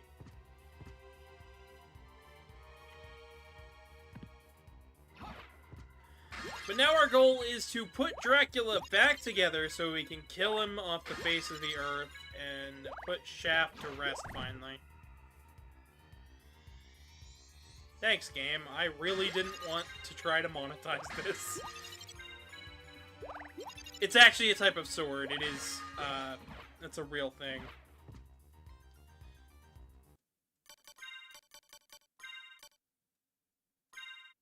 Stats go up. Cape go blue. So, I am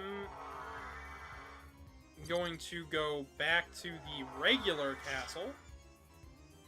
By the way, the bat form is very, very helpful here.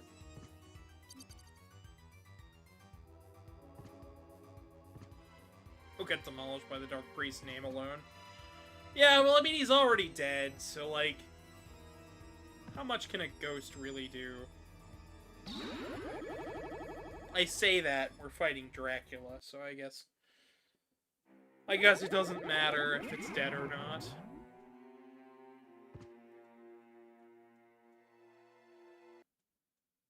The Dark Priest Shaft. He's trying to revive Dracula at the center of the other castle. Hurry!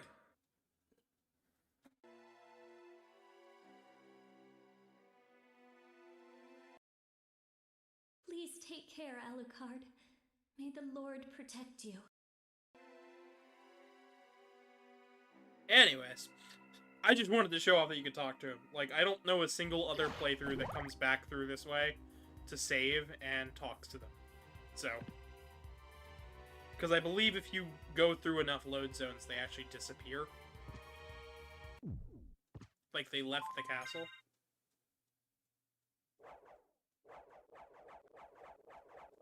Although I could be misremembering. But you know, roughly about 4 hours, that's not too bad. So, thank you guys so much for watching today. I have been your humble host, Gavin the Kitty, and you can follow me on Twitter at GavinDragonYC. You can also follow me on Blue Sky at GavinDragon. You can donate to the PayPal link on your screen or in the description below. Of course, you don't have to. We've got a Discord down in the description, as well as a Telegram art dump where you can see all the art that I'm up getting myself into at all hours of the day. I've also got other videos planned for this week, other streams. So, with all that being said, though, I have been your humble host. Be sure to subscribe and like and all that. Share the video around. Good night, everybody.